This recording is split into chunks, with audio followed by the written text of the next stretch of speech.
Approval of minutes for the December 4th, 2025 meeting. Do we hear a motion? Mr. Chairman, before we do that, there was one correction on top of page 15, third line down. I think they meant to use versus sue. So he thinks they should be able to sue, and I think I meant to use the funds, not sue the funds. Okay. That was one thing I saw. Maybe that was clairvoyant. Jim, you see anything? Most of mine were, well, I got a question on page 6. On page 6, second full paragraph down, says proposed on the north southwest corner of the property.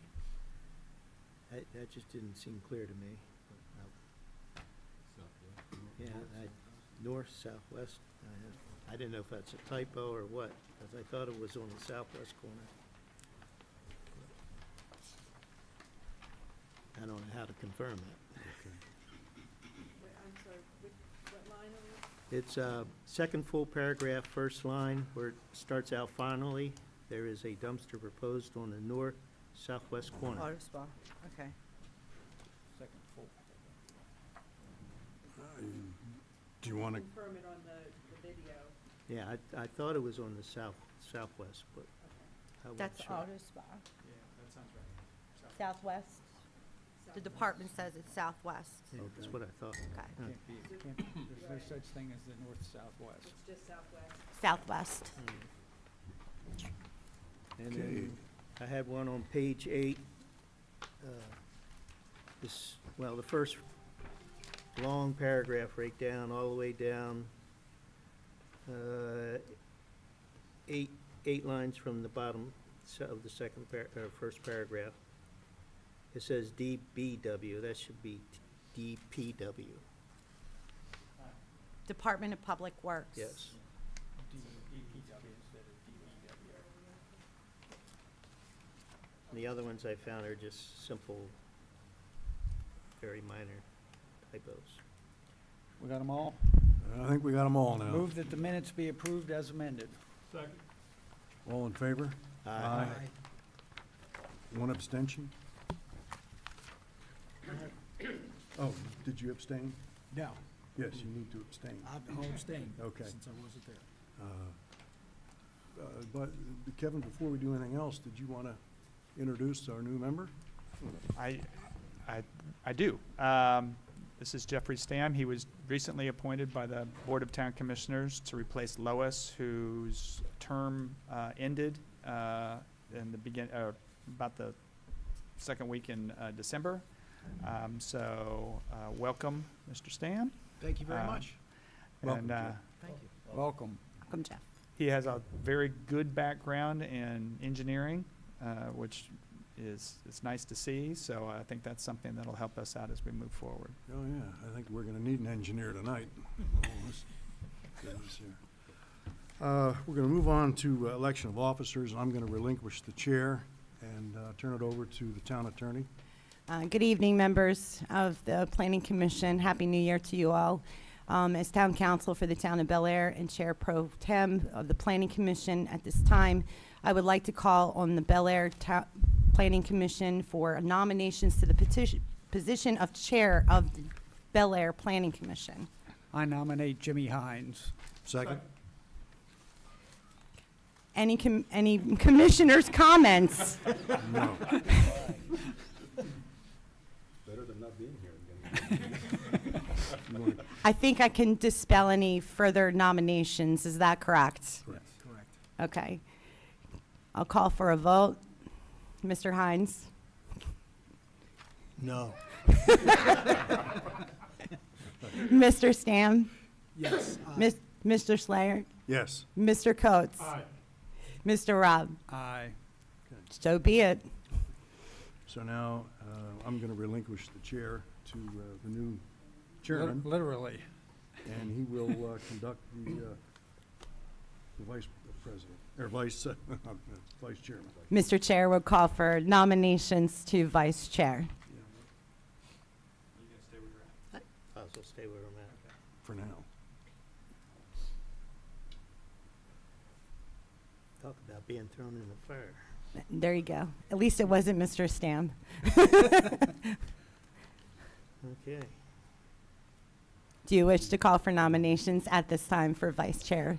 Oh, yes. Mr. I'd like to Chair. call for nominations of vice chair. I nominate Pete Schler. Second. All in favor? Aye. Aye. Okay. The ayes shall have it. Thank you. Thank you, Elizabeth. Now, do you guys want to move now, or you just, the next meeting? I'm It's up- good here. If you guys are okay, since you're all set up today, we can just, All right, okay. Mr. Chair. Does he need the gavel? No, I don't think so. He might hit you with it. Okay. So we move on to new business. I would remind everybody to please try to speak into the microphones as closely as possible. Yes, and just a reminder, housekeeping item. On the agenda is a special development. So present in the planning commission is our court reporter, Ann. She was fabulous, so she will need you to speak into the microphone because she will be taking every word down and transcribing it in the event that there's an issue. Thank you. Okay, under new business, item A, review a site plan and landscape plan approval to construct a 1,246 square foot, two-story addition to the current building and related improvements to the property located at 604 Moores Mill Road.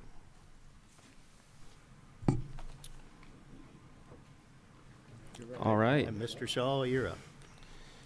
Happy New Year, Planning Commission members, and welcome, Commissioner Stam. Thank you. Nice to have you. My name is Waqar Shah, and I'm the Deputy Planning and Community Development Director, and I'm presenting the site plan and landscape plan request for J&S Medical Billing addition located at 604 Moores Mill Road. The project involves constructing a two-story, 1,246 square foot addition to expand the existing business support service use, along with related site improvements to 604 Moores Mill Road for the J&S Medical Billing business. The new addition will result in a maximum height of 23 feet and is set outside of all required setbacks, with the exception of the existing use and building encroachment into the right side yard setback. Additionally, the proposed addition will remove 6 off-street parking spaces, and the existing parking area on site is to be restriped as it does not meet code. The subject property is located in the B1 Limited Business Zoning District and is approximately 150 feet northeast from the Moores Mill Road and North Hickory Avenue intersection. The area is characterized by a mix of commercial and residential development pattern and is comprised of 1 to 3 story commercial and residential buildings. The lot is currently developed with a 1,840 square foot commercial building, formerly occupied by Kelly's Hair Design and has been occupied by J&S Medical Billing since 2022. The proposed principal building is positioned towards the southeastern portion of the site, maintaining all required setbacks apart from the existing use and building encroachment into the side yard setback as discussed. The site plan identifies the 11 required parking spaces based on the total 3,086 square foot gross floor area and the standard in Town of Bel Air Code Section 16551H requiring 1 space per 300 square feet. The addition will reduce the existing parking from 23 to now 17 spaces with 1 handicap space removed. At this time, after review of the site plan, it's recommended that the applicant address the following. The 2 sheds encroaching onto 604 Moores Mill Road from adjacent properties must be addressed by providing an easement or license allowing the encroachment or providing a timeline for the relocation of the shed structures if removal is planned. The impervious area, the second one, the impervious area added onto the northeastern rear parking area encroaching into the 20-foot residential setback must be resolved by specifying its current use or removing the impervious area outside of the 20-foot residential side setback, or explaining the intended use for the proposed impervious area. The 12 proposed western parking spaces must be revised to meet the 9 by 18 size requirement to comply with the Town of Bel Air Code Section 16551D. It's to maintain a minimum of 11 compliant spaces to satisfy 16551H and provide a 22-foot wide drive aisle directly northwest of the proposed addition and a 24-foot wide drive aisle along the northern rear. The applicant must clarify on-site refuse and recycling facility details on the site plan. They must revise architectural elevations per town consultant and staff comments and submit for approval. And they shall complete all site work, including landscaping, before final use and occupancy permit issuance. With respect to the landscape plan, it is recommended that the applicant address the following. One, prior to building permit application, submission of a final landscape plan for signature incorporating comments from this staff report, and the following must provide either 3 major deciduous trees with 40 feet spacing, or 4 minor deciduous trees with 30 feet spacing along the 132-foot plantable frontage along Moores Mill Road. The landscape plan must also provide screening plants along the multifamily residential boundary to the east per Town of Bel Air Code Section 16559A2. And the landscape plan must also provide the expected time frame for the arborist evaluation of the existing 18-inch diameter of breast height tree and specify the size of the replacement red maple to be planted if the tree is to be found non-viable in accordance with the tree replacement ratio of 2:1 outlined in Town of Bel Air Code Section 16545B2A. And then there's another comment about the photometric plan. So the applicant must confirm if the new area lighting is proposed for the commercial addition, and if so, they are to provide a photometric plan that addresses impacts onto nearby residences and a plan that evaluates possible lighting glare and correction of that glare. With respect to the service use, the proposed addition generally meets the Town of Bel Air Code Town of Bel Air service use standards, but does not fully comply with the required 10-foot planting buffer between the commercial site and the adjacent residential property required by Article 8 of this chapter. Although the applicant claims the existing and proposed landscaping provides adequate screening, staff finds that the required buffer of 1 planting unit per 10 linear feet is not met per Town of Bel Air Code Section 16559A2. With respect to the architectural, the elevations were forwarded for review to the town architectural consultant, and the comments are attached to your package. At this time, staff has no additional comments. And then, just to close it out, at minimum, the approval of the site plan and landscape plan requests should be conditioned on the recommendations outlined in your application package. This concludes staff discussion of the project. Okay. Okay, would the applicant like to do their presentation now? Excuse me. I will try. Got it. Partial voice. My name is David Taylor. I'm a civil engineer that prepared this site plan. And Just forget name and address. my address is 163 Spruce Woods Court, Abingdon, Maryland. I'm here to represent the site plan for the owner, who's in attendance, John Cogan, JNS Medical Billing Services,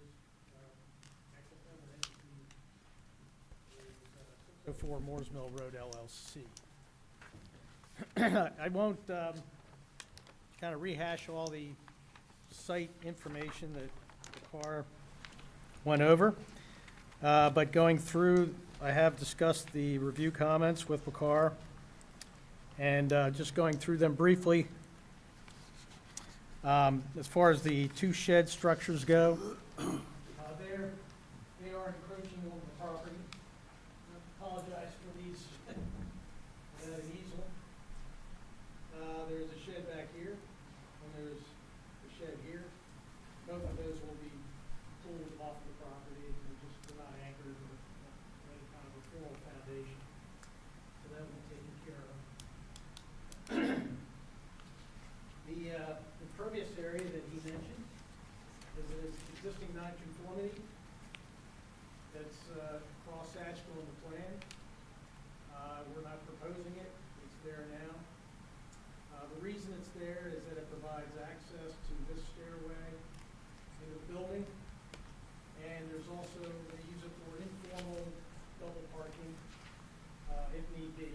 So we've got formal parking here, but if for some reason an employee or they need an additional parking space, they do park back here. At this time, we weren't proposing to remove it because it is an existing nonconformity as is the building, but that can certainly be discussed if it's deemed to be needed. Well, is there any question about whether it's in compliance or not? It is not in compliance, it's an existing non-conformity. So it is not in compliance with current zoning. So are you requesting that the nonconformity continue? I'm simply explaining, as he expressed in his comments, to explain what it's used for. Okay, but it is nonconforming. It is an existing non-conformity. Okay, so we may have an issue, because if he has a non-conforming use, and he is requesting to continue that non-conforming, notwithstanding a change in the current use, or an expansion on the non-conforming, he has to go to the Board of Appeals under the town code before the Planning Commission can review this. So I wasn't aware that there was a non-conforming issue. So that might be an issue, unless we're going to bring it current with code. Yeah. Well, again, we're not proposing the nonconformity, but if it is an issue for site plan approval, we will remove it. But Okay, other options are, which I was going to get into as we go through this, that area is a kind of an informal yard use for the apartment complex, which is 2 or 3 feet off the property line. And if it's used informally by those residents. But again, it's not something we aren't willing to remove if you deem it necessary to be removed. okay, I'll leave it for the board, but I just want to advise the board that under the code, if they are a non-conforming use and they are changing something on the property, the code and state law requires that non-conforming uses be brought into compliance with the code. You don't get to come in and say, I have a non-conforming use, I want to change the use, but this use over here is non-conforming, I'm going to continue the non-conformity. If he's asking for permission to continue the non-conformity, then the Planning Commission does not have the power to grant that request. It has to go to the Board of Appeals under the non-conforming statute for approval by the board to continue the use. So, Mr. Taylor, what's your pleasure? It seems to me very clear from council, you can either get this site plan approved condition to removing that impervious piece, or you can go to the Board of Appeals. Which do you want to do? First option, we Okay. do not want to go to the Board of Appeals. Okay. So I'm sorry, was that a removal? Okay, Remove. thank A you. removal. Okay, thank you. We're going to, in the requested motion, we'll just, under 3A, we'll get rid of specify the current use or, and we'll just go to capital letter R, remove. And that'll be, the whole site plan will then be conditioned on that. Yeah, we can put that as a condition on the approval that it has to be removed. If it's not removed, then Right. the plan won't be approved, so. You good? Okay, Yep. you good? You good with All Carl? right. Okay. I'm good with that. I think the next comment had to do with the way the parking lot is currently marked. It is marked with 19-foot-long parking spaces and basically a 22 or so foot wide drive aisle. That is not the standard in the code. The code should be 24-foot wide drive aisle with double with parking on both sides, or a 22-foot drive aisle with parking on one side. So it's simply a matter of restriping the parking lot. We will do that. So we will meet that requirement. Number 5, I believe, clarify the location, design, and operation of on-site refuse. This business generates very little trash, and they do not have a trash service because of that. So basically, whenever they need to take a trash bag home, that's how they handle it. They take it home. They take it home and throw it in their own trash can. Given the nature of its use and its medical records, they probably want to, there's a custodial obligation they have. Is that right? Well, yes, it's medical billing. I have, John. Electronic billing is. You're Can, gonna come up. yeah, can you come up, sir? I'm sorry, my name is John Cogan, I'm the owner of the property and the business. Wait till you get up to the microphone. Hang on, yeah, we can't hear you, sorry. She's got I'm it. sorry, my name is John Cogan, and, Can you I'm give your the owner address? And, address too, of the sir. property and the business. Your address? Oh, John Cogan at 3206 Peverly Run Road, Abingdon, Maryland. Thank you. We've been under the type of business that we do is similar to accounting, except because of the HIPAA compliance and requirements, we do not use paper. And whatever small amount of paper is generated, it's usually shredded. Okay, Everything is electronic. okay. So that is the reason there's no need for the trash compactors or what have you. Okay. Thanks for that clarification. Thank you. So we can eliminate that condition entirely then? We're good? Yes, if you guys are satisfied with, I'm sorry, what is his last name? The owners? Mr. Taylor? Taylor. No, that's the engineer. The owner's explanation is fine.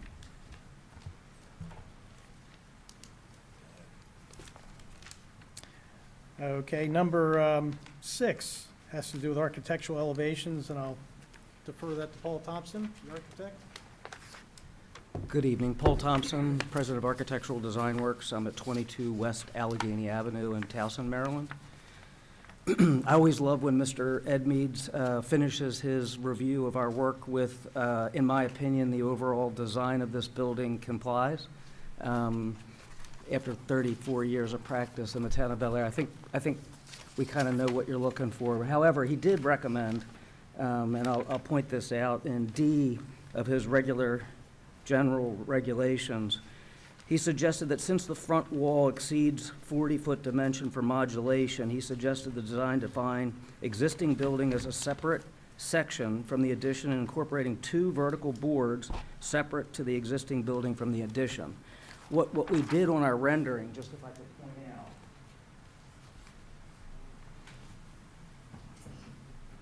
is we strategically located our gutter system, which is white, which is offset from the beige color of the siding, to differentiate between the existing structure and our proposed addition. I think that's what he was inferring. If we need to actually do some sort of vertical board, we can do that. But that was how we tried to address the 40-foot modulation issue. So if you deem we want vertical, boards applied, we'll do that. We think this suffices, but we just want to point that out for your edification. Other than that, there weren't any specific requirements that Mr. Edmeades suggested, but happy to take any questions on the architecture.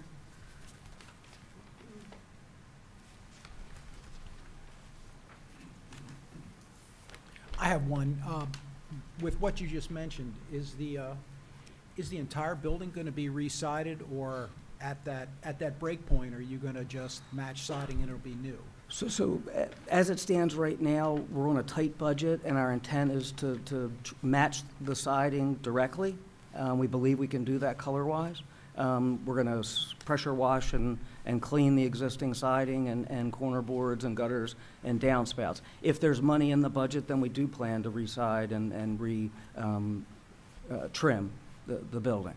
How about for the roof? Are you going to re-roof it so that everything matches, or just try So, to? again, the thought is to either do a vertical connection between the two and try to match the shingles as well as we can, or if we have the money in the budget, then we're gonna re-roof the entire structure. It's just the cost of construction right now are high, and a small business trying to grow his business here in town, it's, the budget's already come in higher than we anticipated, and we're gonna do everything we can to make sure the product is what ADW wants, you know, to represent. Well, I will say, and I'm always satisfied when Mr. Redmead says the design complies, and then he recommend that we, the planning commission, consider the design revision. It's not a condition of approval, it's just a consider, and when he signs off and says it complies, that's good enough for me. Thank you. Those don't come easily. Thank you. Thank you.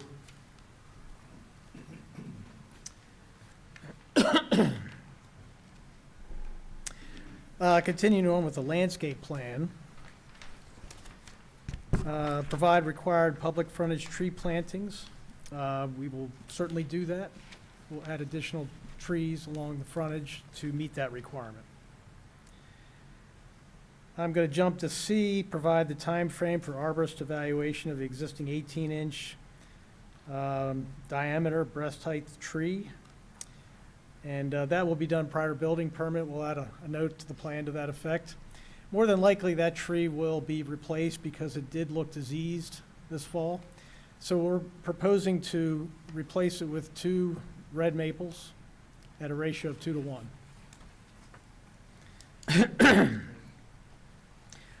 The one issue I wanted to point out has to do with the 10-foot landscape strip. I mean, we certainly want to comply with all the requirements and not have to go to the Board of Appeals. The reason we did not landscape this 10 feet is that this residential use, this apartment building, condominium building, is literally 2 or 3 feet off the property line. If we were to put a landscape buffer along that property for 10 feet, it would do several things. They would be planted into their apartment complexes. They do have access out of their apartments on the ground floor. It would also block access between the 2 buildings for mowing and maintenance, because there is very little space between these 2 buildings. You can see how close they are. And the other thing is, these residents informally use that yard. They come out of their doors, they use it for just outside. And if we plant up to within 3 feet of the building, with a buffer, it just seems like that would create issues. So for that reason, we didn't propose that landscape strip.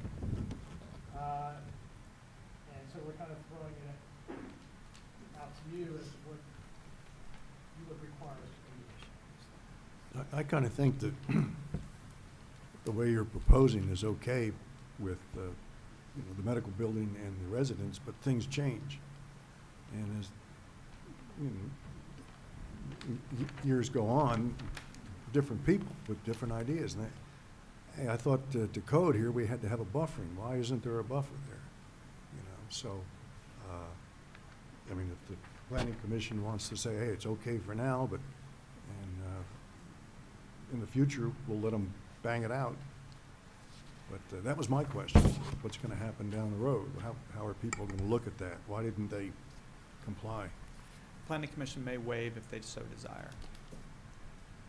Pardon? The planning commission may waive the buffer if they desire, if that's okay. What they can't waive is the setback.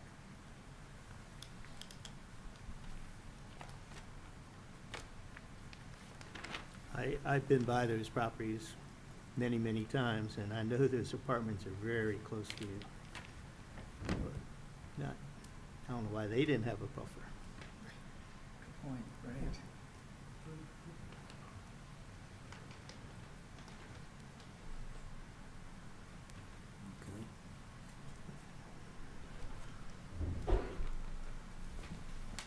What else you got? Had, I guess, number 2, confirm whether new lighting is proposed. We were not proposing any street lights. The building right now has some small wall packs on the existing side away from the residential building, that when we expand away from the residential building, we'll simply put new wall packs on the new addition, which will be further away from the residential building than the wall packs currently are. So for that reason, I did not think it was worthwhile going through the exercise of preparing a photometric, but again, if you want us to prepare a photometric, we can do that. But I can tell you that the lighting will be less than is currently there now, because we're pushing the lighting away. How about your parking areas? How well are they illuminated? Because of all the area lighting with the other uses, it's doesn't seem to need any kind of a parking light or street light.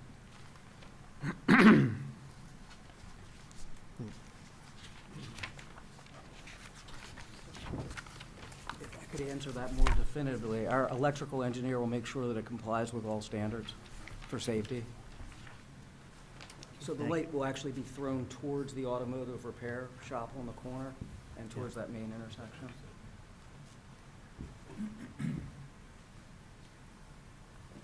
Kevin, when you said we could waive the plantings, but we can't waive the setback.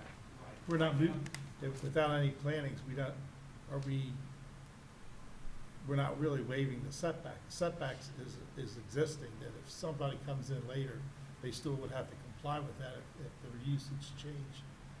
So if we say you're not planning, that's not an issue. Right.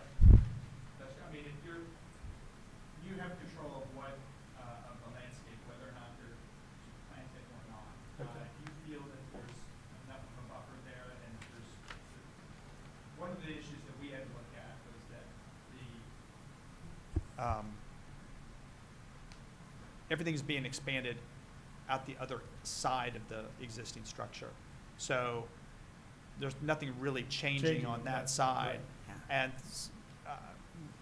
you know, there's certainly they did offer some landscape in there. And I think especially where it's located back where the parking lot is, that's very appropriate.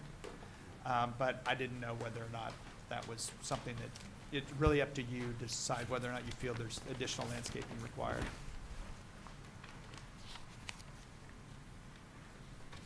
So the setback shouldn't be an issue anyway, Which one? any of the setbacks, because we're adding to the other side of the building, and Well, but the they gotta setback's the meet those setback. setbacks. But the Yeah. setback's the setback, yeah. So it doesn't change. Yeah.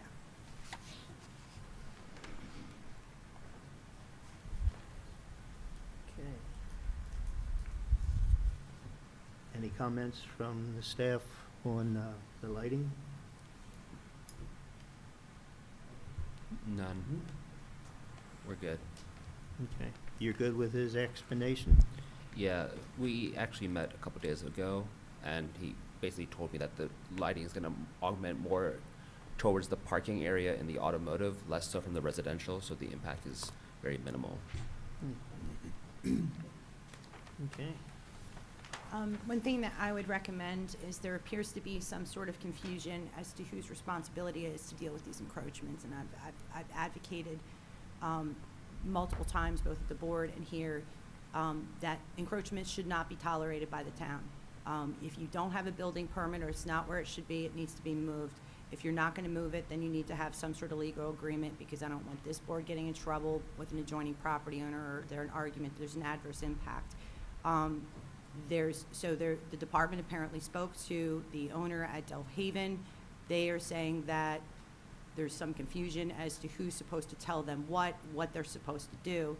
So I'm gonna ask the planning commission to put some sort of a reasonable time restriction, because I know what happens in these cases is that the applicant gets their approval and they turn around, they walk out the door and they don't do anything, or they tell the department they did it, they didn't do it. So I'm gonna ask that this be done either within the next, I don't know, prior to use and occupancy, something. They have to show evidence that these sheds are moved off their property, or if they decide to have some sort of an agreement, that's fine with the property owner. They have to do it. So, Agreement in writing. correct, between the property owners as to these encroachments on the sheds, because they're physical structures. So if these physical structures were permitted and they got a shed permit, then there shouldn't be an encroachment. So why is there two encroachments? So, They've agreed to remove the sheds. We can make that a condition of the approval. absolutely, I would just And then put in the- there prior to use and Prior to you, occupancy no, being already something. got it duly noted. Thank you. Okay, thanks. What about the concrete curb and the paving? I think that's noted as a apparent encroachment as well. And where is that at? All in the impervious parking spots? Right off to the right of the shed on Oh. Is that, Mr. Taylor, is that an encroachment? There's a physical encroachment from the automotive use a couple of feet into the property for the full length of that property. So as we see it, we would probably need to get an easement Yeah, or have an easement from them that both parties sign to allow that. correct. Because that's affecting his use of the property. Correct, but he's using your client's property illegally. That's So, correct. And Yeah, and so we- if your client's okay with that, then yes, then he needs to grant something in writing to be recorded in the land records, granting that use. Does that make sense? That's the intent, yes, that's what Okay. and I think we put a note to that effect on the plan. Okay. So that agreement would have to be presented to me through the department so I can approve it on behalf of the town, okay? Second. Okay? Mhm. So should we add that as a condition? Yes.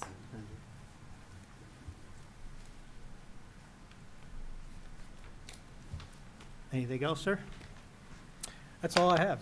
Okay, would anybody in the Anything Mr. public Thompson like to has make? something? Oh, I'm sorry. Just one more clarification. The Health Department had issued a letter, and in their letter, they miswrote that the plan proposes to construct an 831 square foot, two-story addition. That's not correct.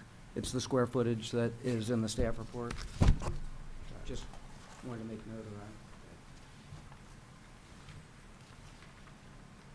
Before we move on, the impervious area that they're removing, we're also saying that they're putting a sidewalk back in there, which is impervious. Do you need this?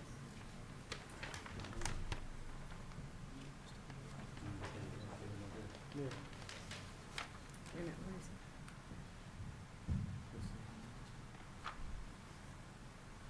So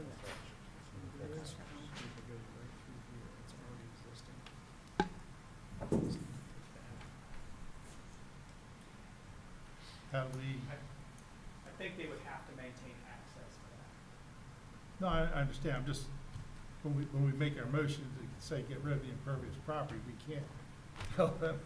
To get rid of that. To get rid of it. Yeah, At yeah, the same time yeah. as putting this back in. Sure. so The we just the have- motion will read, though, the impervious parking area Okay. surface, so. Right. The one thing I noticed, I didn't see, that report didn't come back yet from Bel Air Fire Department. Has that come in, or do we know if they got any issues, comments? Bel Air Fire typically does not comment when it's not residential. Really? So we usually don't receive comments from them unless it's either multi-story, which actually this is, or residential. That's the only times we get something from them. Okay. Anyone on the staff got any more items to bring up? Anything else? There's nothing else on my end. Okay, this is time, I guess, where we invite anyone from the public that likes to make a statement or questions or any comments? No? Okay. I guess Okay. it's motion time. Mr. Chairman, I first move that the Planning Commission agrees that the proposed use meets the provisions of the 2022 comprehensive plan as required by Town Code Section 165-19. Second. All in favor? Aye. Aye. Now, I move the site plan be approved, at a minimum, approval of the plan is conditioned on the following. Number one, prior to building permit application, submission of a final plan, site plan for signature incorporating comments from the staff report and comments from, well, we'll skip the fire department because we're not expecting theirs. Hartford County Health Department, Hartford County Soil Conservation District, Bel Air Public Works comments dated December 4th, 2025. Hartford County Planning and Zoning comments dated December 5th. Town of Bel Air Architectural Consultant dated December 29th, 2025. Number two, the two shed structures encroaching on 604 Moores Mill Road from 801 Conowingo Road and 608-610 Moores Mill Road will be removed prior to issuance of a use and occupancy permit. Is that good, Counselor? That works? Yes. Do we need to Okay. mention it needs to be in writing? Okay. Okay.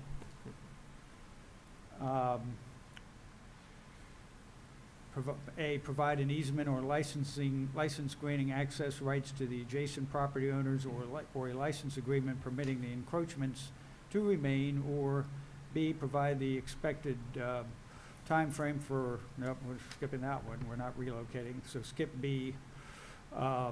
Number three, the impervious area labeled existing land use nonconformity encroaches into the 20-foot required setback. The applicant shall remove the impervious parking area surface encroaching onto the 20-foot residential use setback behind the existing building, and B, revise the noted existing land use conformity 270 capital S, capital F to reflect the corrected square footage and provide an updated description of the use of the northeastern rear parking area. Number four, the 12 proposed parking spaces on the western side do not meet the required 9 by 18 dimensions under 165-51D. The applicant shall A, revise and restripe the parking area so all off-street spaces comply with 165-51D, and B, ensure a minimum of 11 compliant spaces is maintained to satisfy 165-51H. C, create a 22-foot aisle northwest of the proposed addition and a 24-foot aisle along the northern rear. Forget five. We're forgetting five, and I'm recommending we're forgetting six. We're accepting the architectural approval without any other considerations there. And then finally, what becomes the new number five, prior to issuance of the final use and occupancy permit, complete all site work on the final site plan, including landscape installation. Second. All in favor? Aye. Aye. All opposed? All opposed, For the record. for the record. Thank you. Thank you. Don't go away without your landscaping plan. You didn't get that yet. You paid for that too. That's right. Oh, I'm sorry, yes. Yeah, we got one more. Do I have a motion on landscape plan? Go ahead, Don. Mr. Chair, I make a motion that we accept the landscape plan as submitted, 1A through C, and eliminating 2 about the lighting. Second. All in favor? Aye. All opposed? Ayes have it. Okay. Good.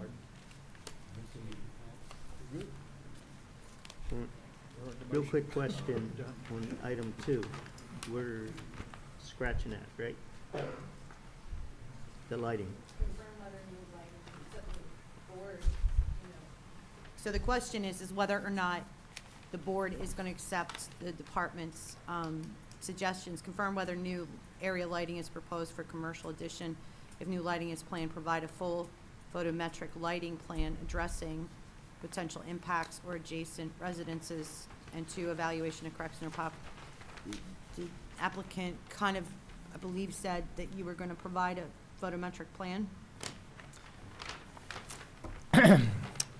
We will provide it if it is deemed required. We don't think it's necessary, but Okay. we'll certainly provide it if you wish to have one. Yeah, I'm not suggesting otherwise. I thought you said you would. My apologies. Yep. So really, the planning commission has to decide whether or not to require the applicant to provide that photometric lighting plan.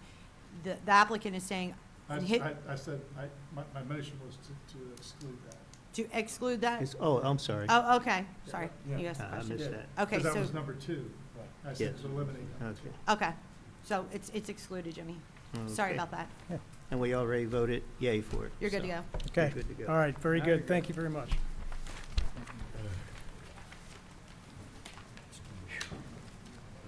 One down.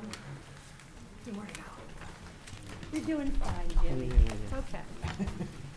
Okay, under new business, item B, review of a special development, site plan, and landscape plan application for 2 buildings totaling 11,663 square feet associated with the existing mixed-use redevelopment at Hartford Mall located at 600 Baltimore Pike.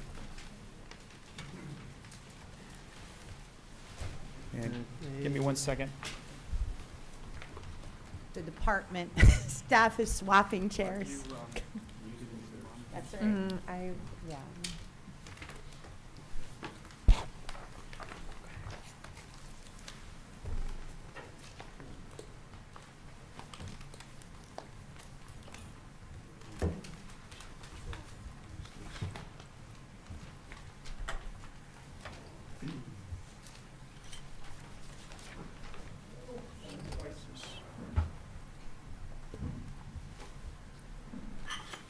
Okay, the chair recognizes Kevin Kevin Small from the Planning Commission.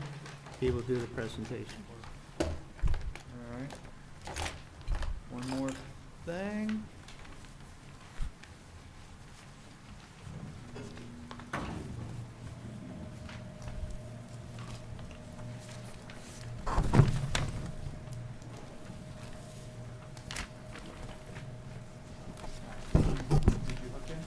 Yeah, I'm hooked in.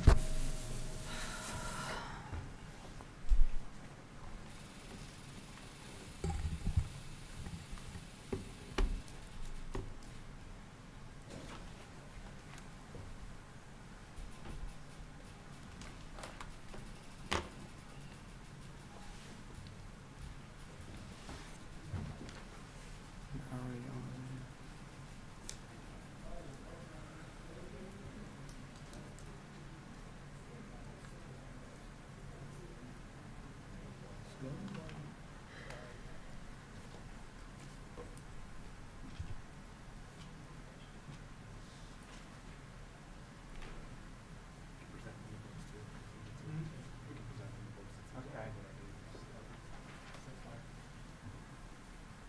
don't know why it's not working.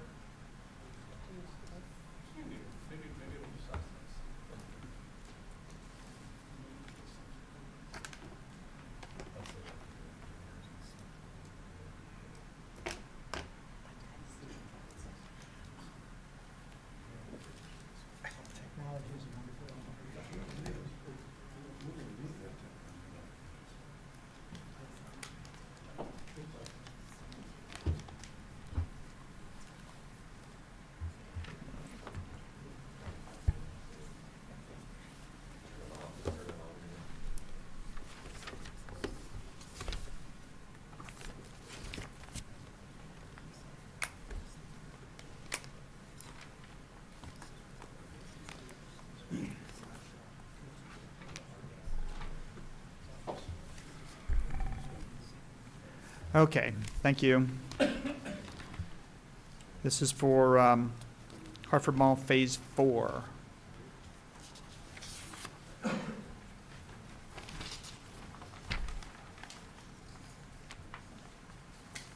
The applicant's requesting a site plan, landscape plan approval to construct 2 buildings totaling 11,663 square feet of commercial space within the project area of Hartford Mall.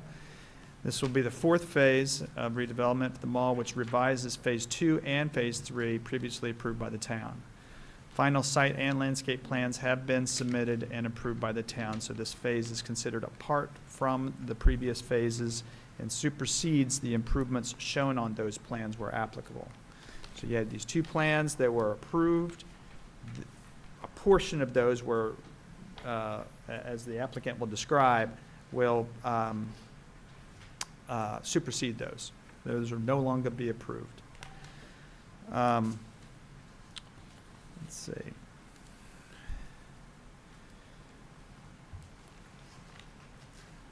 This submission is an alteration to the existing mixed-use center and requires modification of that existing special development.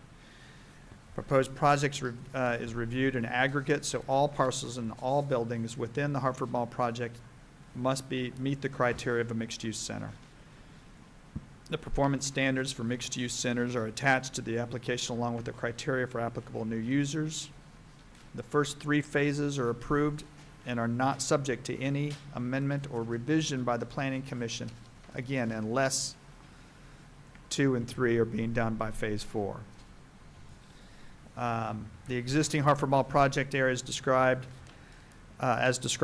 previously described, encompasses several buildings, including the shops at Hartford Mall and near Tollgate Road, the former Macy's Furniture Store, and the mall itself. The current building area of the mall is 496,337 square feet of commercial space. That's current.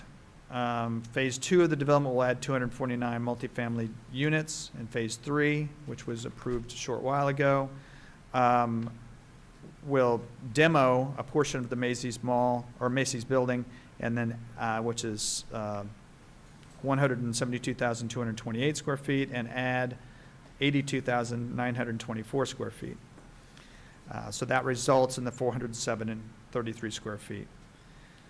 When you add these two new buildings to the mall, that 11,633, that brings that total up to 418,696 square feet.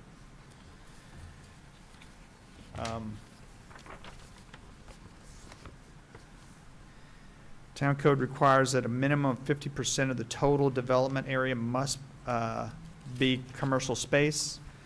The space utilized by the previously approved multifamily use is 264,120 square feet.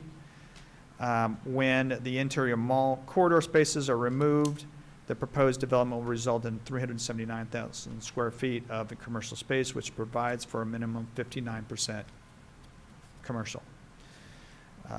Interior mall space is also removed from the total commercial space required for parking, and so the following, you have 407,033. You remove that 39,485, which is abandoned, and you add back 11,663, and the resulting square foot area that is calculated for parking is 379,211 square feet. Parking is located throughout the project area and is provided at 3.5 spaces per 1,000 square feet. They actually exceed that by about 41 spaces. Let's see. The Phase 2 residential approved required the abandonment of that 334,000 square feet of commercial space. More than this amount of space is proposed for removal as part of the Phase 2, which is the old Macy's store. So it really becomes unnecessary to remove that portion because already that square footage is gone. However, again, that condition will remain in effect until Macy's is actually demoed. Handicap spaces meet ADA requirements. However, the spaces shown on Phase 4 don't seem to show van accessible spaces. So a small change in installing or proposing one van accessible space in that area would be appropriate. The applicant appears to have addressed internal pedestrian connections required by the special development criteria. And then by adjusting some of the proposed internal sidewalks. especially the one going from building 600 to building 300. One minor adjustment is recommended to improve pedestrian connectivity, and that's shown on a red line exhibit that you have entitled Exhibit A. It just moves over slightly a handicap space cluster and provides a handicap crosswalk in there. Configuration of the service area was a concern to staff, given its overwhelming size and awkward design when Phase 3 went in. However, the placement of numerous refuse recycling for several buildings within the development will require more room and for maneuverability that is provided by the proposed layout. However, additional screening is needed to visually separate the service area from the public portion of the development. Staff is recommending a 6-foot screen wall matching the others that are in that area to provide again, a screen that is needed to create a barrier for the service area. Since buildings 500 and 600 must use the refuse recycling bins located within the service area, we're recommending some changes to pedestrian access so that when people are taking the trash down there, they have a place to go and they're not going in the middle of the road. Submitted site plan shows exterior patios adjacent to each of the proposed commercial buildings. However, more details needed to get approval for outdoor dining. So again, this was the same with Phase 3. No outdoor dining is being approved as part of this application. Likely what will happen is you'll get individual applications for outdoor dining. And those spaces will be looked at by staff to see whether or not there's a major change in where they're located and how they're configured. If there isn't, it would be approved administratively because you're allowed to do that within a shopping center or mixed use. I'm gonna, I'll talk just skip off through a little things on this previous approvals. Shops at Hartford Mall is basically adhered to all the requirements that they need to adhere to. The residents at Hartford Mall, the final site plan, landscape plan have been or are in the process of being approved. Revised architectural exhibits were provided to the staff. Substantial construction must be initiated prior to January 4th, 2027 in order to meet approved plans. There is no extension at that point.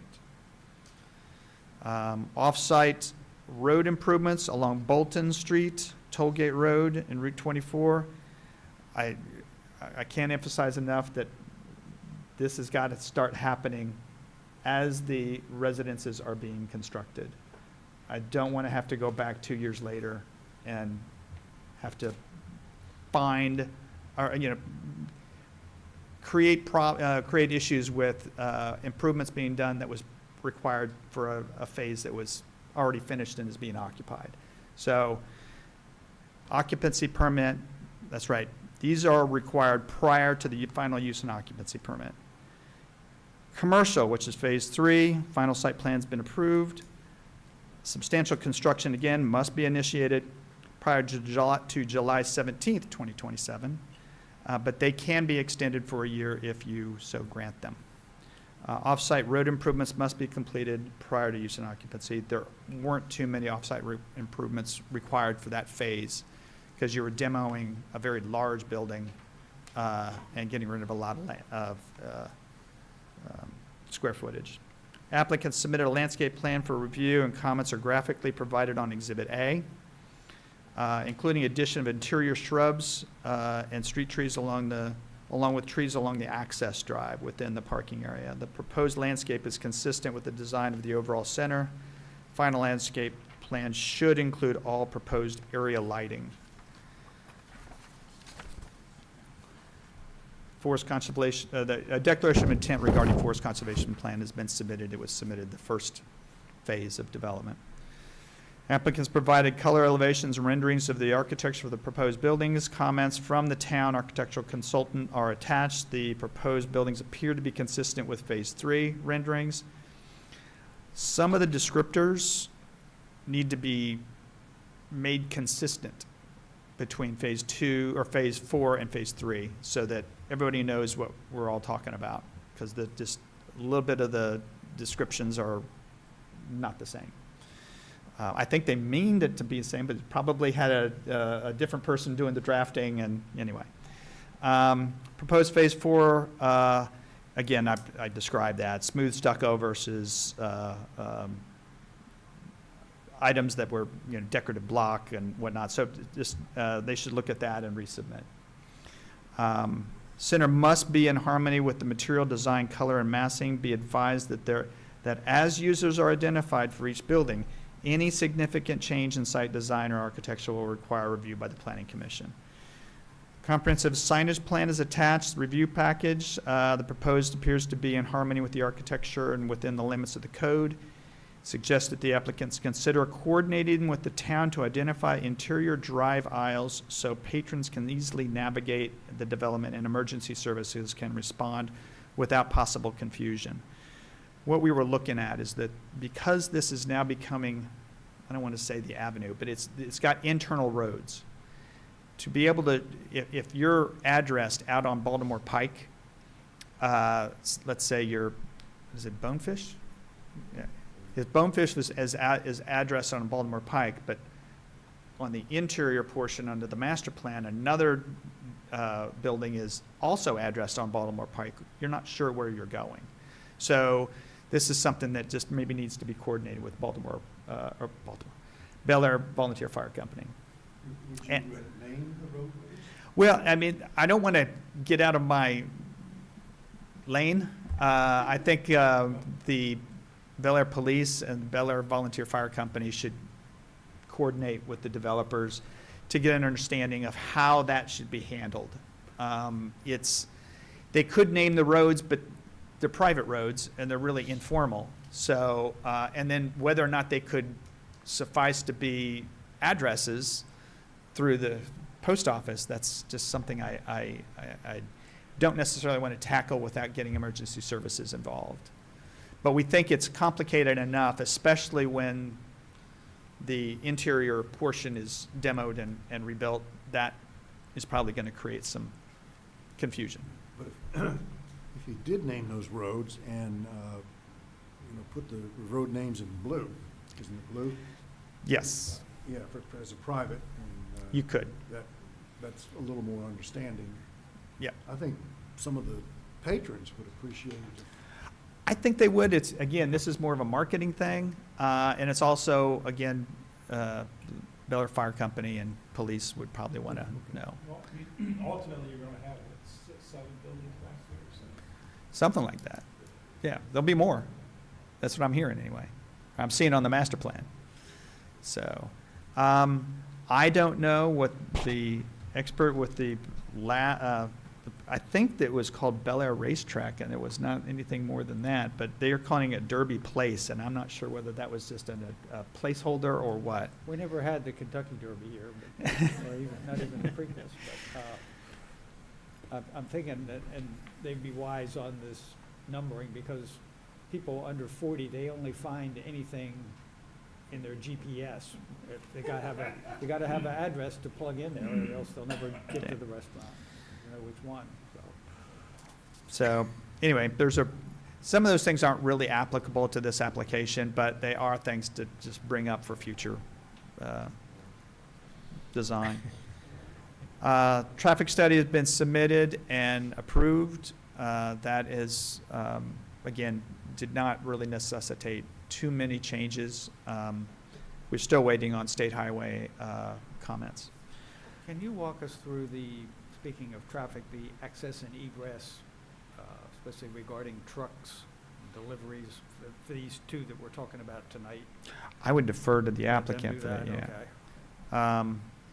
Mixed-use centers are a special development and must meet the performance standards. Architecture must be in harmony. Internal vehicular and pedestrian traffic must be designed to minimize conflicts. So that's been, I think, addressed relatively well, but this will be the determination you guys make. Development agreement was executed between the property owners and as part of the Phase 2 approval, and all previous conditions of approval for Phase 1, 2, and 3 still apply. The master plan was provided, basically the same one as you saw with Phase 3. So that's, they've taken comments from, again, the Planning Commission provided sketch. This concept is illustrative in nature, does not obligate the applicant to any future design. The recommendations are there if you need me to go through them. Because this came through during the holidays, I've received a couple of comments, but I haven't gotten all of them. So you've got Bel Air Volunteer Fire Company, Harford County Health, and Harford County Soil Conservation are still pending. That's all I have. Okay. Presenter, it's all yours. Thank you. If you bear with me for a second, I'm going to try my computer just to see if it happens to like it better, but if not, I'll present from paper. I can go home and get my 6-year-old to come up and help you. I mean, I'll take it.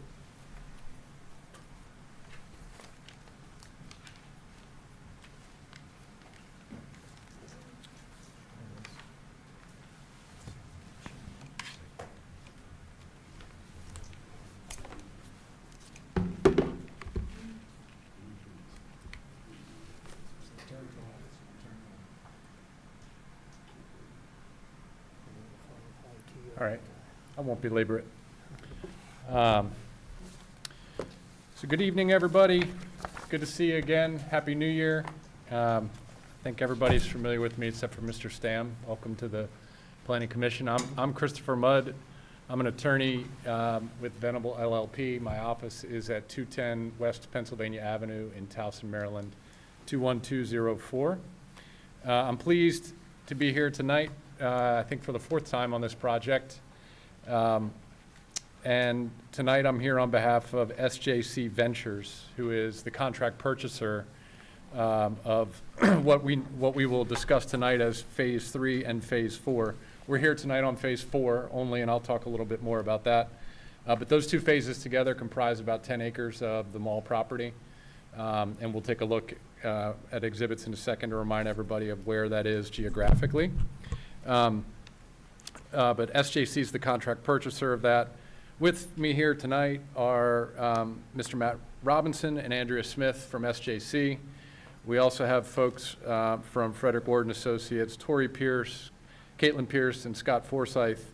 And then we also have Mr. John Michelle, who is with CBL Properties. They're the owners of the mall property. SJC, I know that we heard some of this at the very beginning, and it's been months now, and for Mr. Stam's benefit, I'm just going to describe a little bit about who SJC is.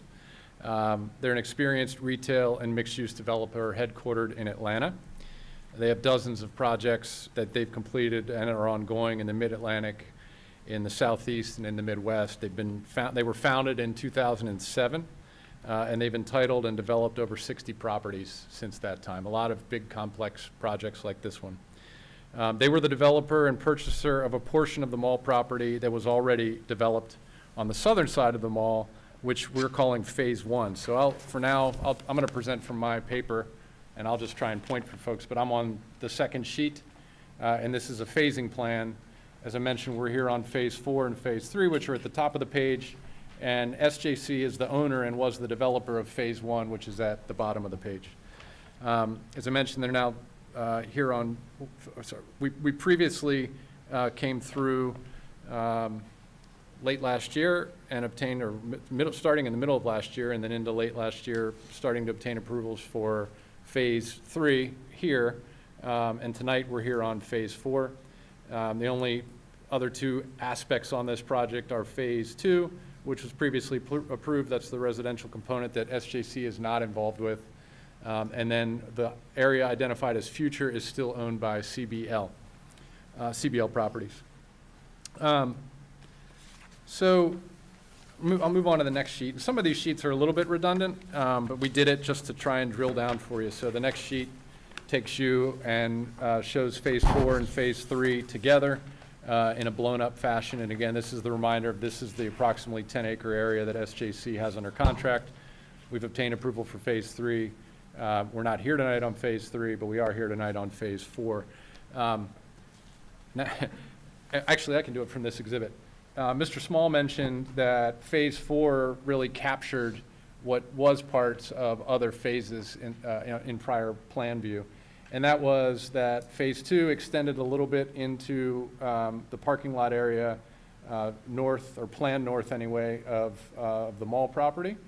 And then Phase 3 creeped in a little bit in this direction. So technically speaking, the area of Phase 4 includes a small portion of what was approved on Phase 3 and a larger portion of what was approved, or what was approved on Phase 2.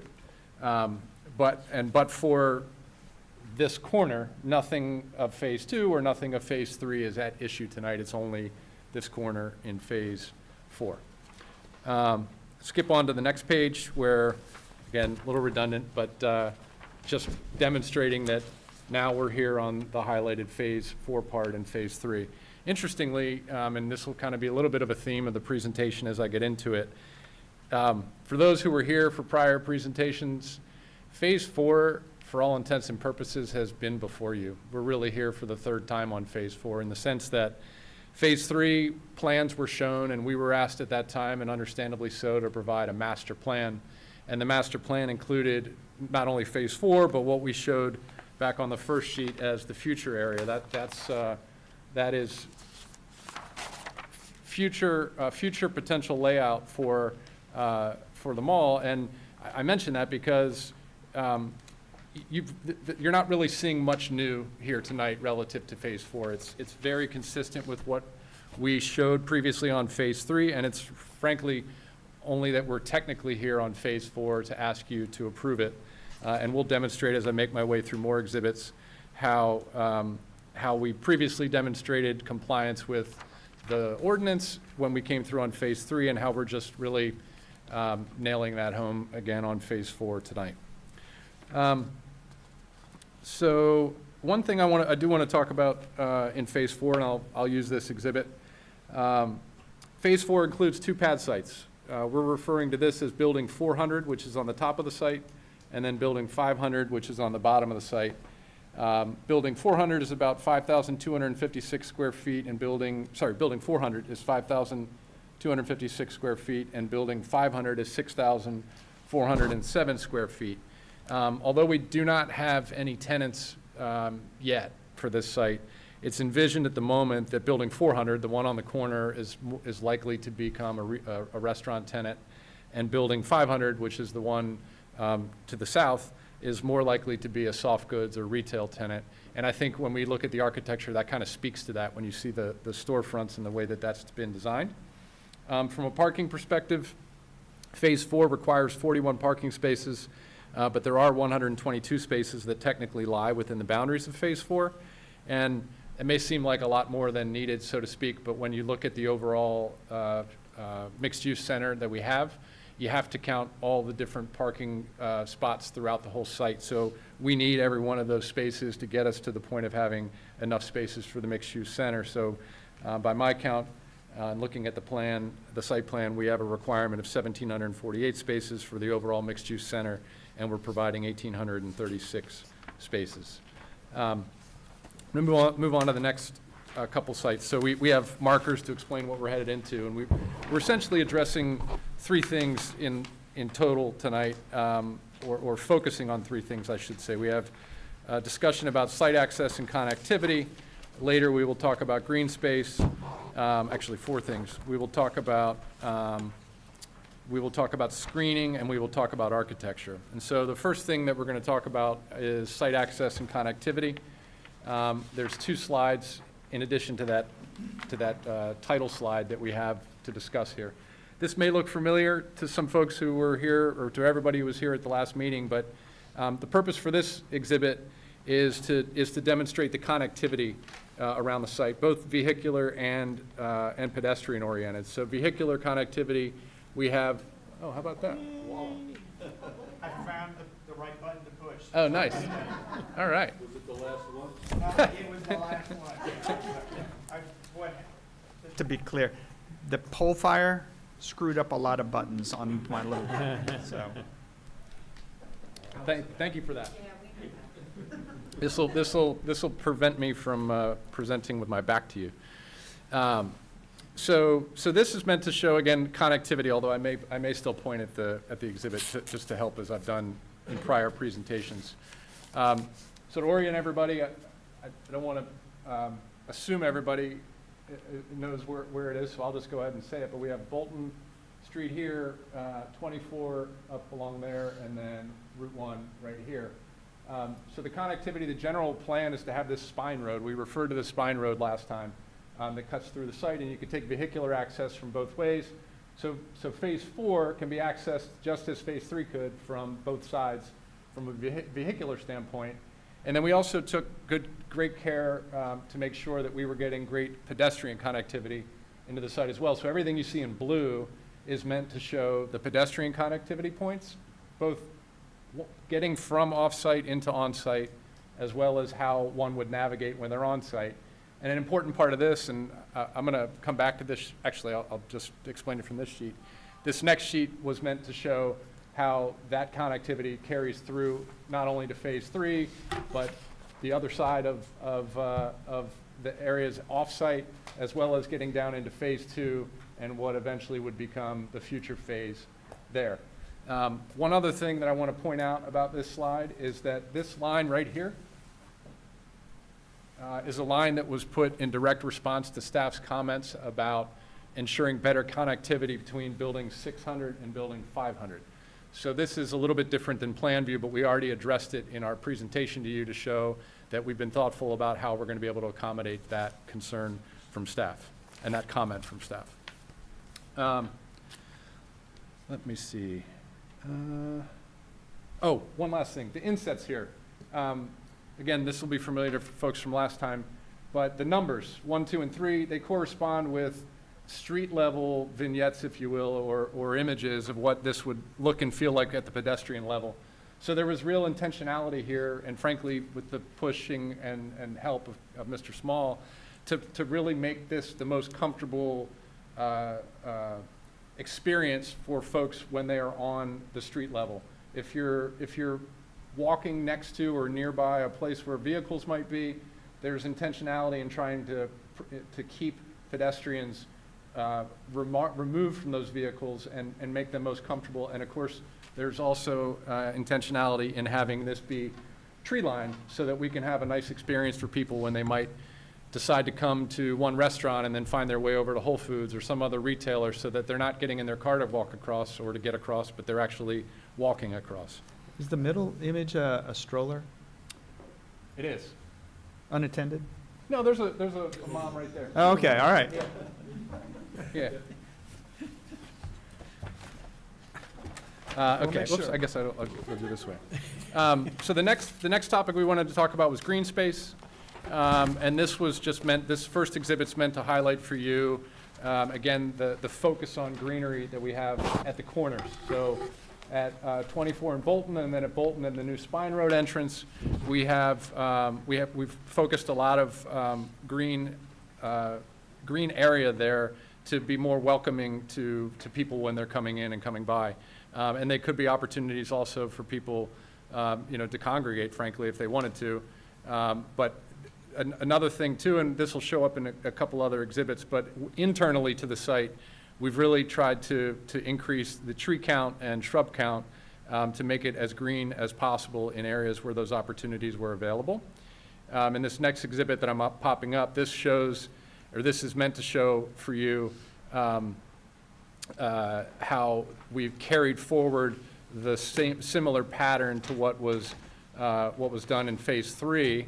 So again, back to just our phase 4, and then we have phase 3. And I think arguably we probably have more landscaping on phase 4 than we did in phase 3 per square foot, if you were to compare side by side. And I mentioned that you saw phase 4 last time. What I'll show you in a second is a demonstration of how this is actually a little bit different now that we're paying direct attention to phase 4. We've done some things to improve upon the vision that we had in phase 3. So on the right-hand side of the sheet here, we have what was shown as Phase 4 in the future when we were dealing with Phase 3. So we were saying, okay, Phase 4 is going to have a building here and a building there, and it's going to have some landscaping elements. And when we got into the planning of Phase 4, we actually improved landscaping and enhanced it in at least 2 spots. In here, we found an opportunity for more shrubs and trees. And importantly here, and I'm going to talk more about this when we get to screening, but we were very thoughtful or intentional. I'm using that word. I don't mean to say. We were thinking a lot about how to treat this area here, so that people who are in the shopping center and walking or looking towards the loading dock and what I call back of house area, that they would be adequately screened from that. You'll notice when we did this before, we weren't really even looking closely at that, and that's an example of something that we did when we got into Phase 4 compared to what you saw previously. You also see, I think, along in here, more landscaping opportunities, which we were able to incorporate when we took a closer look. So now on to screening. This image may look familiar as well. In fact, I think all of them except for this picture down here were borrowed from the last presentation on Phase 3. But as a reminder and to orient people, the red arrows here, A and B, are meant to depict for you A and B. So red is what you're seeing when you're looking at Street View into the site from Route 24 here, and B is meant to depict what you're looking for in this area. You may remember from last time, I'm sorry, one other quick thing. E, which is an inset here, shows the treatment of the screen walls that we were incorporating inside. And so in a minute, we're going to talk a little bit about landscaping, and we have architecture. We have references to the architecture, to the materials, and the numbers that you see, 1, 2, and 3 correspond, or I should say 2 and 3, correspond to the numbers on the architectural materials, so that it just demonstrates for you not only on the buildings, but on the screening and the screening walls, and these accessory items were matching and mimicking the materials that came forward or on the building. So when I presented last time for Phase 3, we noted that in this B, that we were around this point where letter D is, we were getting closer to where Phase 4 was, and we basically said, we're giving you a sneak peek of Phase 4. And now we're back for Phase 4. So really today, the only thing that is relevant, if you will, or certainly subject to your review, is what we're looking at in this photo here as to what's proposed at Phase 4, and then also the screening that we're proposing at this point that I talked about before, between the back of house section and where the parking lot is. In D, this just gives you an example of decorative fencing. It also demonstrates that we have rooftop parapets that will be screening the rooftop equipment. And then it also, if you were to look at those materials, the materials are the same or match what we did in Phase 3. We'll talk a little bit more about that. And then this truck turning area and back of house area is where we have dumpsters that will serve many of the different users. Dumpsters here. There is a turnaround that is for the trucks that will be coming into the loading dock. And then again, we took last time in Phase 3, Mr. Small was very interested in ensuring that we had adequate screening here, which we did. And now we're in Phase 4. Mr. Small, again, is focused on that, understandably, and there was actually a comment about placing a screen wall in this area, and we have absolutely no problem doing that. So our proposal was landscaping, and we thought we could buffer it with that. Staff has requested a 5 or 6 foot tall screen wall, and we're completely comfortable with doing that to ensure that this whole area is really, the only people who really should be back here and will be back here will be people who are making deliveries, people who are dumping trash, and maybe some other employees. There are, you note, 4 parking spaces here, but the intention would be that those parking spaces would be employee spaces. This is not a place where we're going to try and invite or welcome anyone from the general public, and that's why we're trying to screen it as much as we can. I'm sorry, I'll just do this. Make sure I'm hitting my points. One thing I want to mention, and I skipped over this, and I do want to state when we were looking back at the landscaping in the green space, staff has mentioned and requested certain landscaping enhancements, and our team at FWA is already working towards addressing those on revisions to a landscape plan, and we're happy to comply with what staff wanted in that respect. Next one, I'll go to our building materials, and I'm not going to dwell on this, but we did talk a lot about this last time. So again, this may look somewhat familiar. It's a little different than last time, but we have in the middle here the types of materials that are incorporated in phase 1, phase 3, phase 4. And they're designated by number. So we have storefront glass with metal finish, and we have the decorative block, and we have a smooth wall system and a linear wall system.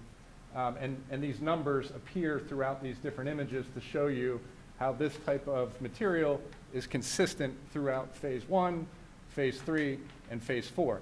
To Mr. Small's point, there was a mistake in this middle of phase 4, and in fact, it's not going to be EIFS, it'll be smooth stucco, and it'll be the smooth architectural block consistent with phase 3. So the language that came in as phase 4 were mistakes, and the intent is that it's to precisely mimic the materials that the Planning Commission approved for phase 3. These are, and again, I'll leave these here for a second for you to take a look at, and certainly you have them in your books, but this is building 400 that we're looking at first. This is the one that I did mention presents more like a restaurant. You can see a single entrance. This would be the view that you would have from the parking lot area. And so this would be a restaurant opportunity. And then building 500 on the south side presents more like a soft goods or retail. You know, perhaps you could have a fast food type place or a fast casual, they call it. Yeah, sorry. When I say fast food, I was thinking like a yogurt shop. I wasn't thinking like a McDonald's. But fast casual, like a Chipotle or something like that, that's sort of like an opportunity in that type of center, or for soft goods, retail goods. You know, I have and can certainly go through these performance standards. In prior submittals, we did demonstrate, I know because the Planning Commission made findings as such, but we worked hard and made a lengthy presentation about how the phase 3 and really the overall mixed-use center complies with all of these performance standards for the special development approval.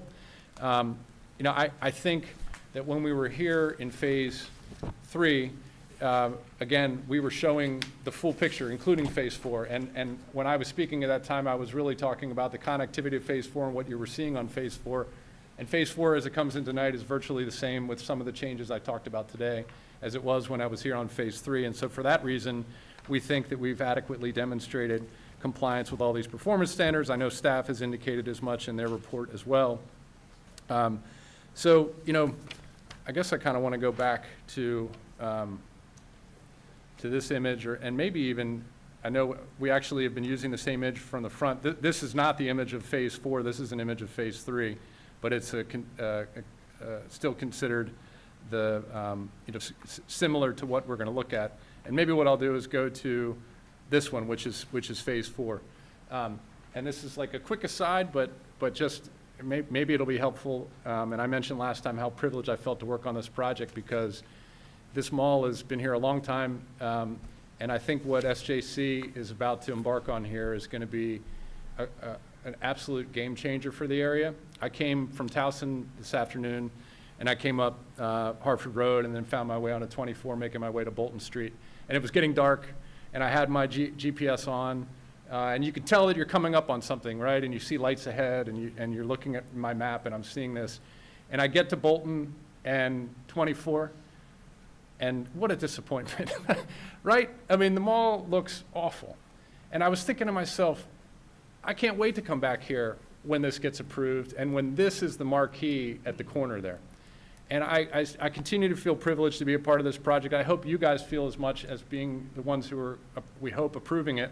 Of course, you approved phase 3, but it's just such an incredible opportunity, and it's going to be a great thing for this town. And we're very excited to present it to you. I would ask Because, and we've talked to staff about this, and I know they've made their recommendation, and of course, they're not the final decision maker. I know that it can be tradition for the Planning Commission to ask to come back to another meeting to make sure that you address comments along the way. We feel like we're in a position where the comments are so minimal that staff would be able to ensure that our compliance with those comments can be met. And that we would humbly ask you all if you would consider it to approve this tonight. Again, I kind of feel like this is almost the fourth time, or really third time, I guess, on phase 3 and 4 that I've been here on this, and that you've seen it. And so we hope you feel comfortable enough, as you did with phase 3, to approve phase 4. Oh, one other thing I'll show, just because we have it. We're obviously here on the site plan as well. We went through obviously in a rendered version of what the site plan has, but the technical site plan is the last, not the last pages. The last pages are the landscape plan. And then we have maybe I flipped them actually. This is not in their books that they're. No, it is. It is. Oh, okay. Yeah, it is. It is. In any event, the actual plans, the landscape plan and the site plan are at the end of your book, and we're here also seeking approval of those as well. Oh, yeah, I skipped over that. I was on a roll without my notes. So a couple things that were mentioned along the way that we do want to follow up on. One is your question about the truck navigation. And just a reminder, we did talk a lot about this in phase 3, and I know you know that, and I think you're looking for a refresher, which is great. It happens to be this, the red line, page 1230, is saying on the Bolton Street access, no truck access. That's right. Coming in off the Bolton. That's right, right. Is that your contention, or is that the town's contention? Well, that's the physical constraints of I guess, the geometry of this road, is that trucks can't make that turn in. Well, it may not be able to make that turn in, but they could make the turn out. Correct. Right. Yes. Yeah, That's right. our worry, because that was actually a condition of phase 3, was that the queuing on Bolton to be able to enter the site is short, and maybe 5 vehicles. You have one semi sitting in there, and you're basically You're not getting through the lane. now blocking through traffic. Right. And also, in order to keep people from going straight across or doing some things that they shouldn't be doing, we wanted those median islands in there to be able to keep that from happening. So that created problems with truck entering. Truck exiting's fine. They're do whatever they want. That's just what I want some clarification on. Yeah, I think that the plan is trucks can go in and out over here, cannot come in over here, but could go out over there, So and everything- probably will. Everything will come in from US 1 then? Correct. That's right. Yeah. And remember, we think, and correct me if I'm wrong, but I think the only big trucks that you're going to see, the only tractor trailer type trucks would be for the Whole Foods. Everyone else is going to be more of a box truck type of delivery. Okay. And so the truck movements that we're talking about are for those big rigs, and that's really, for one user, yes, they're going to be regular, but it's not going to be like, all day, every day. So would fire department access be limited to just coming off Route 1? Oh, you mean fire trucks? I don't think so. They're gonna come in any way they can. Fire trucks Yeah. will come in. They'll hop right over that. No, you're right. They're coming in any way No, they they'll can. they'll go over a curb. I Yes. mean, they'll go over a Okay. curb. Do whatever. Yeah. Yeah, we will make sure that they're happy with the circulation before this all starts to become, before building permit is issued. Okay. Put it that And way. we're still pending a state Yes, survey Yep. study. Another, I'm sorry. Oh, I did notice you had the grocery store on the drawing this time. Yeah. Yeah, no miss. Yeah, we went from super secrecy to now just saying it out in the open, Yeah. So a couple other things mentioned along the way. The addressing. It's a very good question, and of course we'll work with the fire safety folks. I've always, in certain jurisdictions, you've seen it kind of be a battle between the 911 operators and then the fire department itself, and then even the post office, because the post office wants it to be easiest for them. So there'll be some measure of working with all of them, but from from a practical standpoint, I wouldn't be surprised if what happens here would be really a minimal number of street addresses and a bunch of suite numbers. And even on the GPS side of things, things are so technical now, it's not about necessarily where an address is, but it's a pinpointed, like a retailer would have their GPS coordinates by their name tied into Google, so when someone says, I'm gonna go there, then they're gonna be told to park right in front of where that is, because it's pinpointed in that way. But regardless of whether it's suite numbers or individual addresses per building, we'll 100% work with the fire company about that, for sure. I was just. Matt Robinson, SJC Ventures, address 77 Howell Mill Road in Atlanta, Georgia. Yeah, we're 100% okay with doing internal streets. We do that on a lot of our projects, and if that's something that the fire department wants us to do to make it easier, no problem at all. We want to make it as easy just, as it is for emergency services, but also for our patrons, so. And this is something that the planners came up with. So we definitely want to make sure Bel Air Volunteer Fire Company and the police communicate with the developer, and everybody comes to an agreement. Yeah, my experience is that happens sooner than later. It's not the type of thing that lingers till the end, because people want to start rendering, making their signs and all kinds of stuff, and they want to be doing that while they're out there, even for deliveries and things like that, like of materials to come build things. Getting addressing set up early is helpful. Yeah, we were having problems with Tollgate Marketplace because their rear doors did not have the suite number on it or the address. And so the police would be answering a call about usually it's a false alarm, burglar alarm, and they would be confused as to which door they're opening in the back, So that's another reason why we're looking at this. And I asked Caitlin Pierce to come up to talk about the van accessible handicap spaces, parking comment as well. Kate Pierce, 5 South Main Street, Bel Air, Maryland. We have 2 van accessible spaces provided on the site plan. So, yeah, it was basically a minor comment. Yep. So we're happy to take any other questions, of course, but that's our presentation. I have a few, but I'm going to yield to my I'll partners yield. here. Any good. comments from anybody? I think a lot was said in phase 3. And what's been addressed in phase 4, especially from the landscape standpoint, is definitely a lot more. So I really don't have, we touched on a lot of bases in phase 3 about phase 4. So Right. my only consideration was just the no truck access, but I understand that, so I'm good. I'm real comfortable with how amenable you are, dealing with the town staff. And I kind of agree with you. We don't want to see you back here. I thank you, I think. It's past my bedtime, but, to deal with our planning department, we have all the confidence in them, and I think that's the way that we should proceed. Thank you. The only comment I had was, I didn't see a dumpster for building 500. Yeah. I think you mentioned that. Yeah, you want to go ahead and? Sure, yeah, so this is actually an issue, Mr. Hines, that we dealt with in phase 3. This building, you may remember in the earliest meeting, had a dumpster on this side, and there was, and we were showing blue connectivity through there. And Kevin smartly said, well, how are you getting around that dumpster? So our solution there was that building 600 would have their dumpster back here, and that's what building 500 is as well. And I totally admit, and we would say it's not ideal, but in this circumstance, we actually think that it is, because it keeps all the trash and refuse away from the public realm even more than, we had a lot of dispute, or not dispute, but we had a lot of discussion about the screening of the facility over here in the middle of the parking lot. From our perspective, we're taking these and getting them completely out of there, and it becomes a bit of a hassle for the tenants, so to speak, but as Matt mentioned last time, it's not the type of hassle that is going to keep a marquee tenant from coming here, that they deal with this stuff in any number of ways, in any number of locations.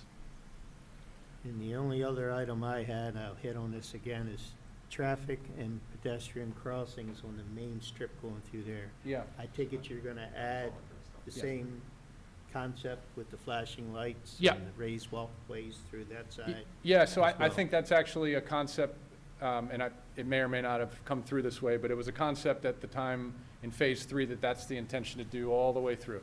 Okay. So it'll be a consistent That's the experience. impression I got, I just wanted to make it sure. was, If I may, it was a part of the Phase 3 approval, that road Right. coming all the way through. The- Yeah. when we approved the final plan for 2 and 3, that was enumerated by Kate Okay. as part of the final Okay, good. plan. I think that you were a little leery about some of these raised walkways though, because that's the way that these trucks are gonna come Right. in, and you were concerned about the trucks not Breaking making it eggs. over. So I think we did it in a way, can you remind how they're function? I don't think they are raised, right? Right, so again, this is all, just as a reminder, stuff we discussed on Phase 3. So the way that we handled it was through other traffic calming measures, through different colored sidewalks, different materials, and then also the flashing stop signs as well that were going to be throughout the site. We verified that the curbs and everything, in fact, I think we widened it in some places in Phase 3 to make it, or maybe we narrowed it. We did narrow it. narrowed at the intersection. We did narrow it, but we still verified through truck turning studies that they come through the development and are not going to interfere with any curbs. But the traffic calming measures, here, through here, were actually all approved as part of Phase 3. Okay, any more from the staff? Chris, and maybe Matt or Tori can confirm this. It was my understanding, I think yesterday, that the developer has issued or sent to the Department of Public Works those sewer workup and sheets and stuff to get started on the sewer line for Phase 2. Is that right? Okay, so I heard the same, I was at the same door you were. Okay, so how's that coming along? So it's almost done. Okay, great, sounds good. Thank you, guys. Okay, any more? The only other thing that there's no problem with moving, for getting on with the Phase 2 items on Bolton Street. Yeah, I mean, Doing those now versus. So it's a different, well, the way I heard Mr. Small was that those would need to be in place before before there would be occupancy for Phase 2. 2. Yeah. Right. So that, from our perspective tonight, that's tied to Phase 2, but I actually sent myself an email so that I can let the Phase 2 developers know. They may even be watching, but to let them know that that's a guarantee. And I think that's their expectation anyway. I think as they're out there doing the type of ground level work to grade and set up a pad, I think that's probably when that work's gonna happen. Yeah, I think when Phase 1 came in, they did not have a lot of the improvements done when they should have had it done, so we bonded those improvements. I don't want to go through that process again because they have lots of time to be able to handle that.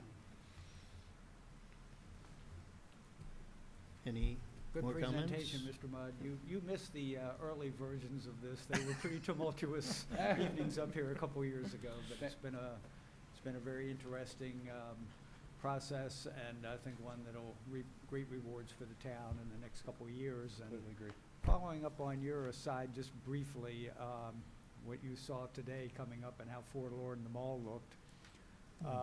Christmas Eve morning, I'm a member of the athletic club at a copper mine across the street from the mall, really directly across from where Phase 2 will go. Mm-hmm. And that morning, Christmas Eve day, I've never seen that gym more crowded than it was. Every parking space on that lot was full, and I'm up on the walking track looking across over to the mall. Here it was, no last-minute shoppers. Just, it looked so sad. I thought, Yeah. well, hope is on the way. Brings tears Yeah. to your eyes. Hope is on the way. Yeah. Thanks to you guys in large part. Thank you. Thank you.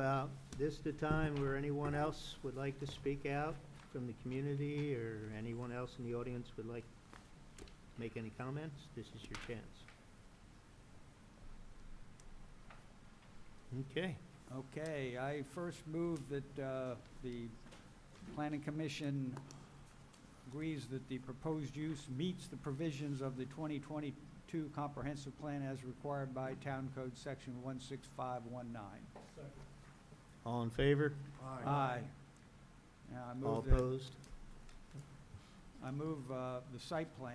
At a minimum, approval of the preliminary site plan is conditioned on the following. One, prior to building permit application, submissions of a final site plan for signature incorporating comments from this staff report and comments from the fire department, health department, soil conservation, Bel Air Public Works, town architectural consultant.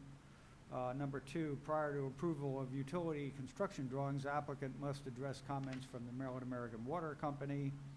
Three, prior to signature of a final site plan, revision of the site plan based on Exhibit A dated December 30th, 2025. Four, complete all site work on the final site plan prior to issuance of the final use and occupancy permit. A, construction of required improvements outlined in the town traffic impact analysis condition approval dated November 30th, 2025. B, landscape installation. Number five, coordination of utility placement easements and right-of-way with the Department of Public Works prior to building permit issuance. And six, provide one or more van accessible parking spaces. All in favor? Aye. All opposed? 0. Chairman, I would make a motion that the landscape plan be approved, conditioned on the following: prior to building permit issuance, submission, and approval of the final landscape plan incorporating comments from the staff report, and the following: adjustments of the street trees, revisions to interior parking lot plans and drives, access based on Exhibit A dated December 30th, 2025, prior to signatures of the final landscape plan, and addition of proposed area lighting. Second. All in favor? Aye. All opposed? 0. All right, Mr. Chairman. Special development for the mixed-use center. The special development for mixed-use center is based upon the following findings of fact: that the applicant has adequately demonstrated adherence to section 165-53, I-2G. A, the applicant has provided unified arrangement of buildings, service areas, parking signage, and landscaping. B, the architecture, site design, lighting, and signage incorporate consistent design and theme elements and materials, massing and facade design for the project that is in harmony with the character of the neighborhood. C, the internal circulation system is B designed? Is designed to Oh, minimize through traffic. Okay, right. Correcting that. C, the internal circulation system is designed to minimize through traffic and traffic conflicts within the project. D, safe pedestrian movement and the provision of pedestrian walks within the parking lot and surrounding the building perimeter is considered in the design.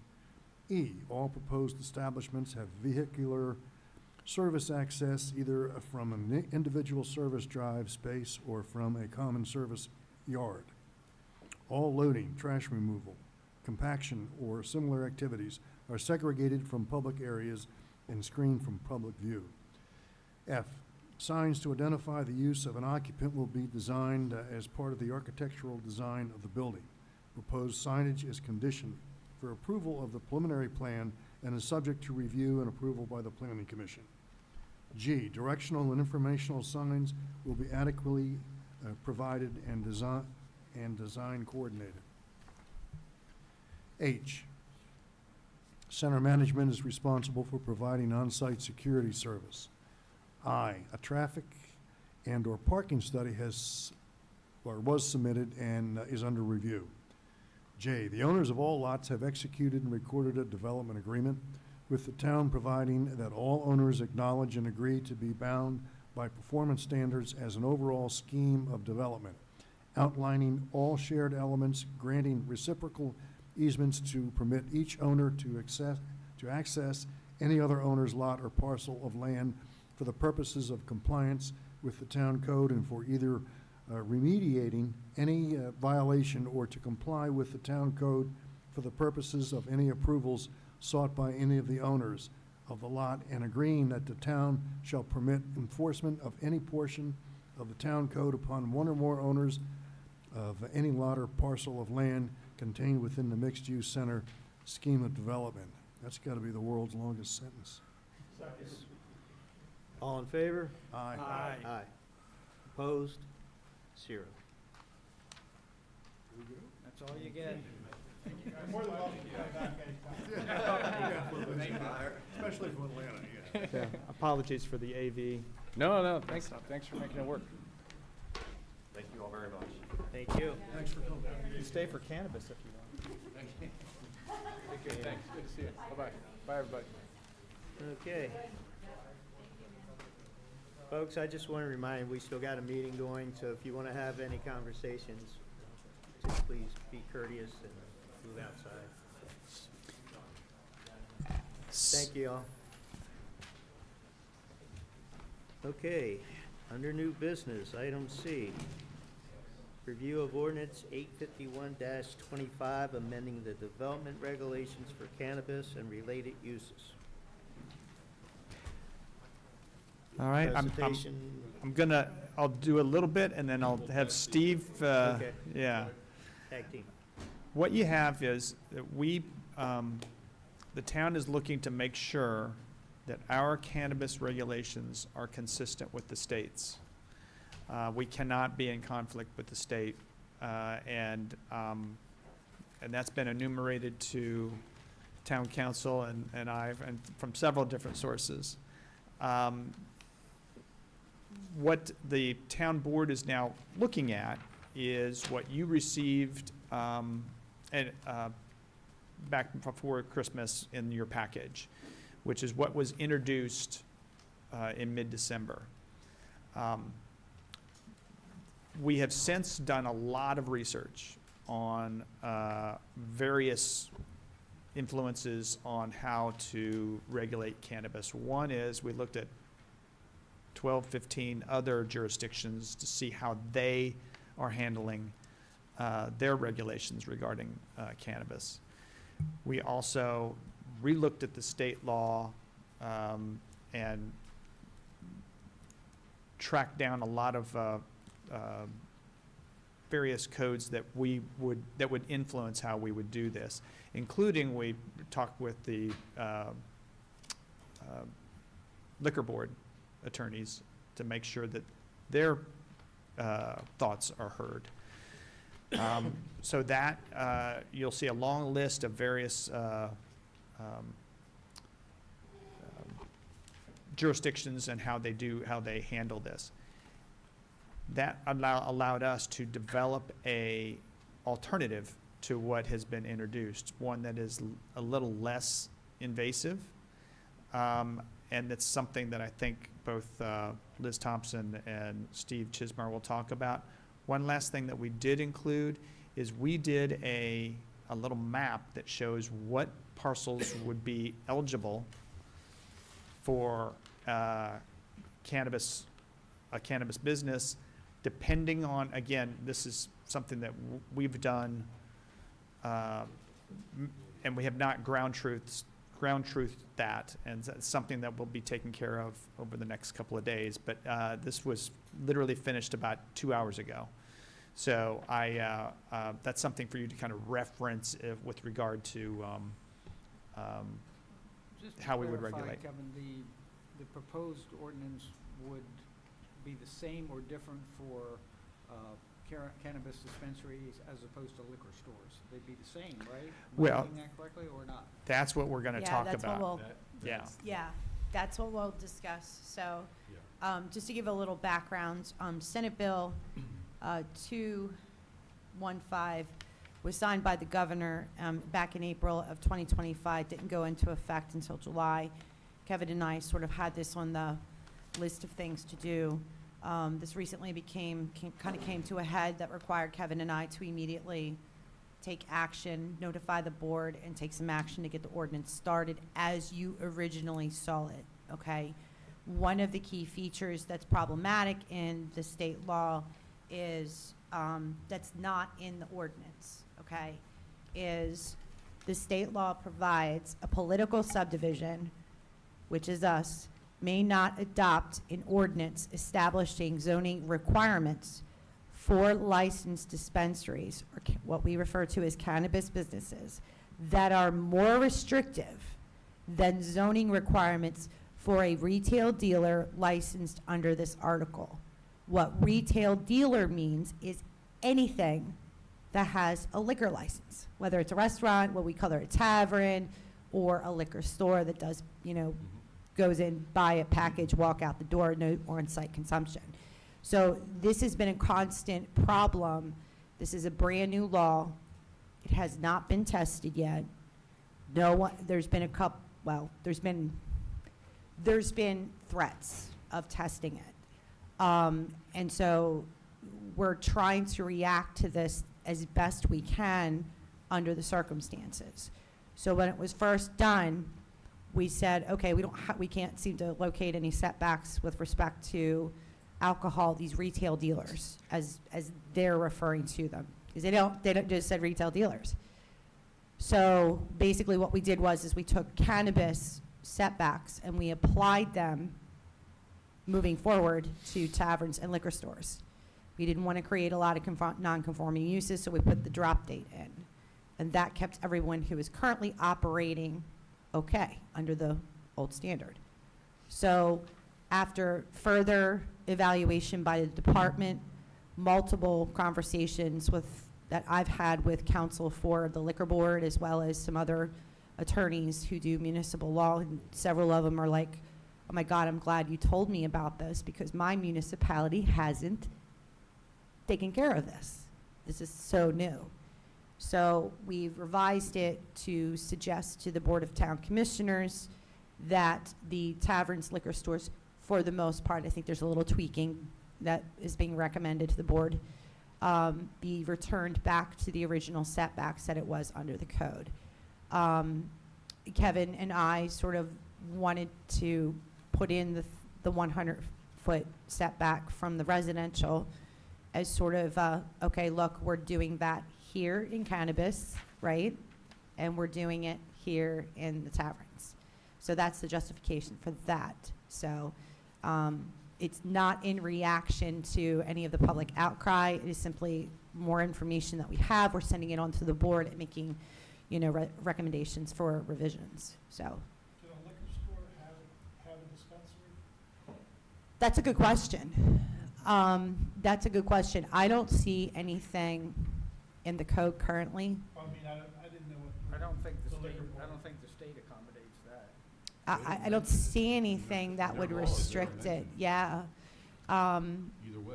Yeah, we currently don't have any cannabis businesses. Yeah, that's somewhat unknown right now, but Yeah. I think when talking to liquor board representative that they indicated that you couldn't do it, but Yeah. believe me, there's lots of research that needs to happen. Yeah, and there's going to be some more changes to the taverns and liquor stores because of the fact when in discussing these changes in light of the cannabis businesses, the attorney for the liquor board said, well, wait a minute, Liz, the code is missing this section concerning waiving setbacks on liquor stores and taverns, and some more clarity things that we think might help the town and might help the liquor board too in future businesses. So they'll come later on when we have a chance to work on them. So I hope that, gives you an idea. Did you have a question to me? Okay. I know, you don't like it. Well, my question's going to be, no matter what we agree to, it doesn't matter. State law already is going to override us. That's pretty much correct. Yeah, I'm not trying to push it down anybody's throat. It's, a hot topic, so to speak, but, the state law is controlling, and we need to make sure that our code is consistent with state law, so. From the commissioner's standpoint, I mean, we put a letter out to the public because they saw all this, and I don't know if you saw it, but, like Liz said, we're only doing this because the state's saying we gotta do some stuff. I'm not speaking for everybody, but my perspective is, I don't wanna change anything on the alcohol side. Well, there's nothing wrong with it, there's nothing broke, why are we trying to change something? Okay, so, and I think a lot of the commissioners feel similarly about it. I just think that if you apply these setbacks that they're saying 500 feet and 1,000 feet between dispensaries, there's also same language. It says 1,000 feet between dispensaries. If you applied that to liquor, I mean, the mall is dead because Bonefish has a liquor license, and 1,000 feet from there, you can't have another restaurant that serves alcohol. Main Street, you're not going to be able to put anything more on Main Street. I mean, our town is basically locked up, and I can't believe that they meant that for all municipalities in the entire state and Baltimore City. Okay, I can't believe that that was their intent when they put that language in there. My feeling is it only pertains to dispensaries, and that's what the wording says, dispensaries. Doesn't say dispensaries and retail dealers. Even though it is under the Yeah, I'm not alcoholic beverage and all, but Yeah, I'm not that's a arguing hard the right thing or to wrong of swallow. it, but, I mean, Kevin and I, this is the reason why we're here, right? Right. Is because of the fact that we were struggling with trying to incorporate very conflicting language into our code without causing multiple problems. And Yeah. one of those major problems is to say, okay, you can't treat cannabis, very simply, any different than a liquor store Right. or a restaurant. Well, how am I supposed to do that?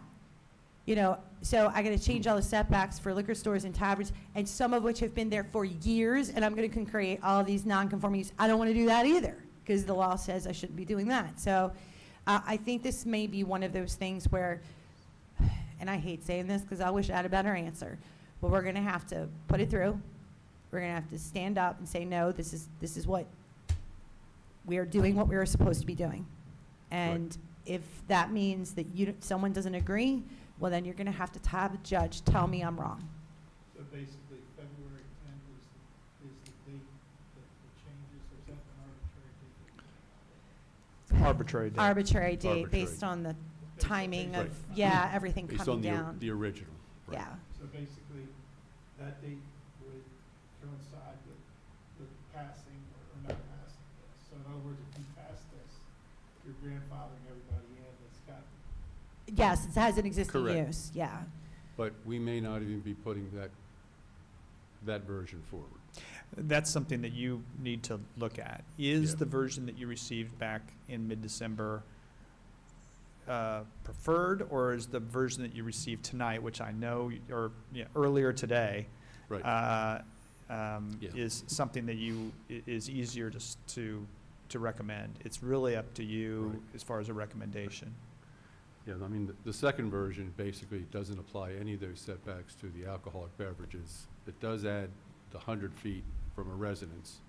Right, and- Residential for alcohol, for liquor stores, alcohol beverages, but, which is the same for cannabis.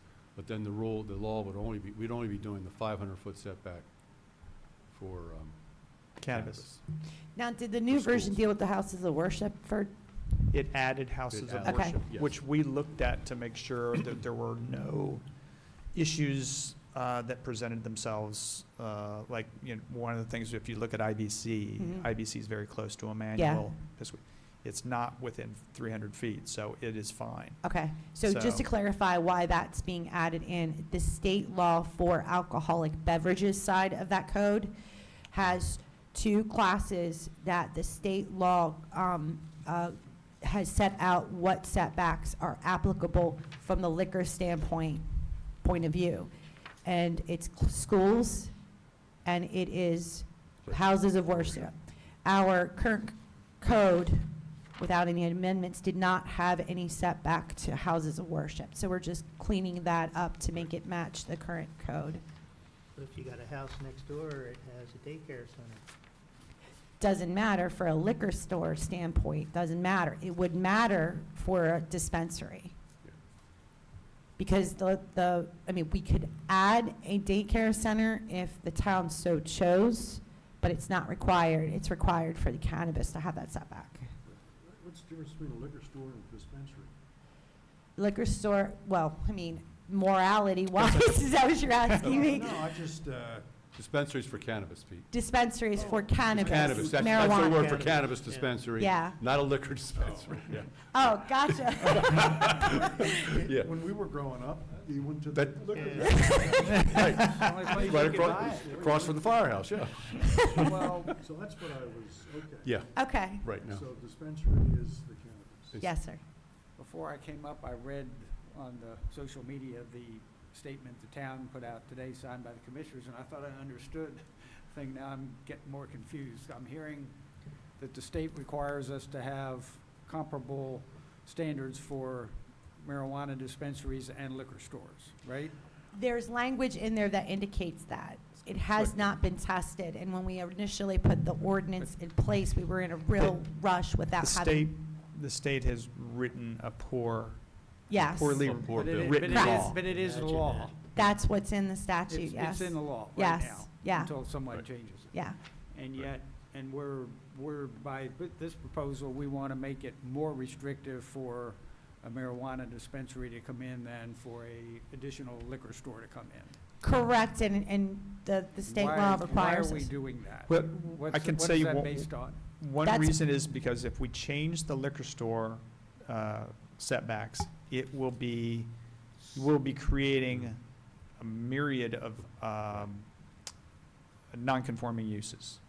And that's the I understand. This Yes. is just a question now, not Yeah. an editorial comment, but why do we feel the need to be more restrictive on marijuana dispensaries than liquor stores? Okay, so we're not really being any more restrictive from the state law perspective on cannabis, at least this is my legal argument, than we are on liquor stores from the state law requirements. What does the state require us to do? So literally, right out of Senate Bill 215, it says, a licensed dispensary, this is on cannabis side, may not locate within 500 feet of a pre-existing primary or secondary school in the state or a licensed child care center or registered family law. So I just literally copied it word for word, right? Or a pre-existing playground, recreation center, library, public park, or public, or place of worship. Or 1,000 feet from another dispensary under this title. Now, there's an exemption, we have the right to increase the distance between dispensaries under that section to no more than half a mile. The town, and there's a deadline for doing that, the town did do that, the town did adopt that, and so that is the law in the town of Bel Air. They have to be within a half mile of each other. So we're doing exactly for cannabis what the state is telling us that needs to be done. Later on in the statute, it says that it has this generalized language that you can't treat it any differently. Now, I think part of the argument is that you can't say, okay, you gotta go get 5 variances, 2 special exceptions, and 4 planning commission approvals before you can have a dispensary. I don't think it's saying that, if that makes sense.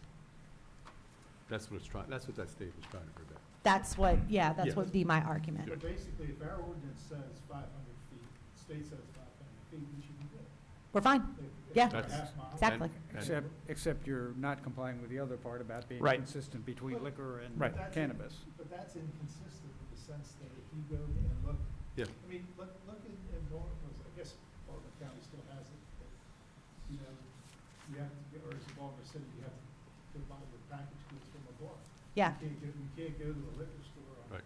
what, Saturday or Sunday or whatever, you gotta go to the bar yeah. to buy a six-pack. But see, that's because the liquor laws are very different.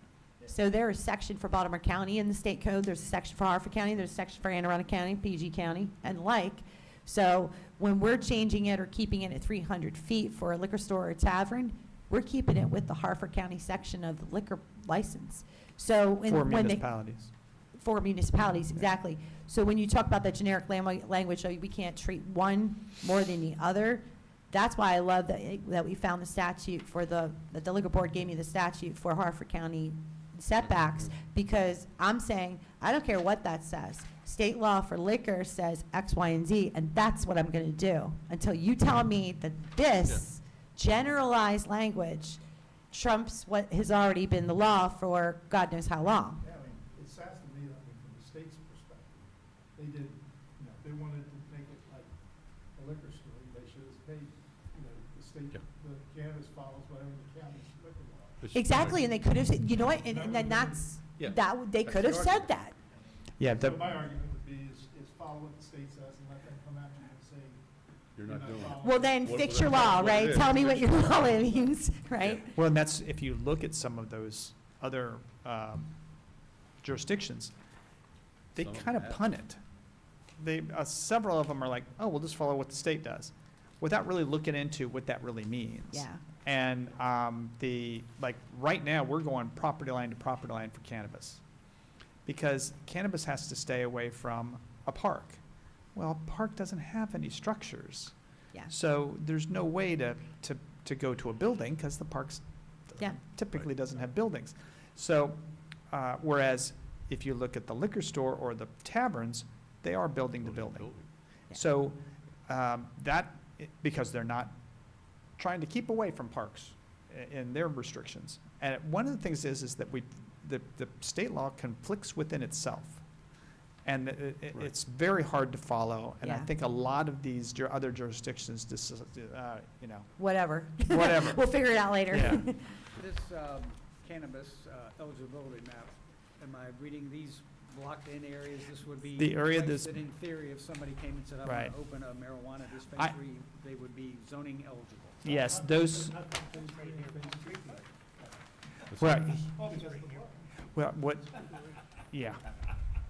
This- What we, This would be- they can't have Has to be- cannabis. I don't think any of the shopping centers will have cannabis anyway, because no one Yeah, wants it's to gotta be piss off all 500 their feet. tenants. But if we pass the ordinance as proposed, which does differentiate between the two, we still would be able to, in good faith, tell, if somebody came in and said, I'd like to open a marijuana dispensary, I'm licensed by the state of Maryland to do it. Right. There's places you Right. can do that. And again, this Yeah. is for what you have in front of you, please, that is a draft. So it has not been vetted, Yeah. because we. First cut. First cut, yeah, and it's, one of the things is that I couldn't get a hold of Liz today to talk about this, but we treat the Hartford Mall as a one entity. It's one project area, That's fair. even though it's subdivided 3 different times.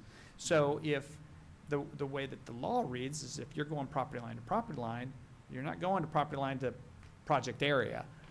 So that's something that we need to figure out Yeah. an interpretation for.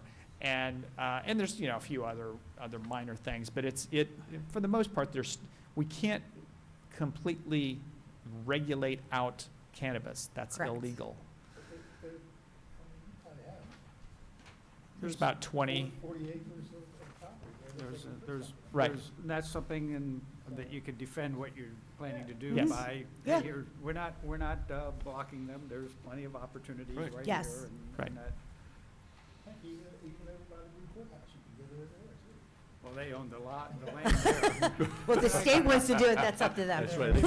They won't be doing back it in the within courthouse. my That's right. lifetime, but they've got it. Next to the Fish and Wildlife, yeah. I will say, this issue has occupied local social media, second Yes. only to the Board of Education activities up there.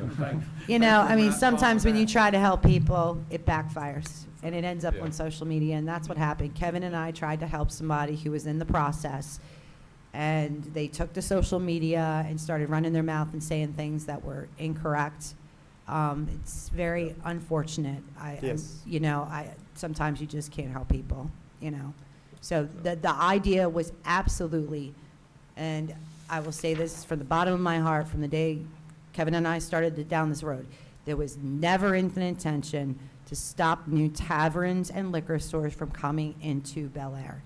We were trying to make this work between 2 conflicting statutes and a generalized, thrown-together thing from the General Assembly, and you're stuck between a rock and a hard place, and we're trying to make it work. So, I hope you guys will, give your feedback to the board, and we'll take it Right. from there. And you're finding out a lot of these other municipalities and counties are in the same boat.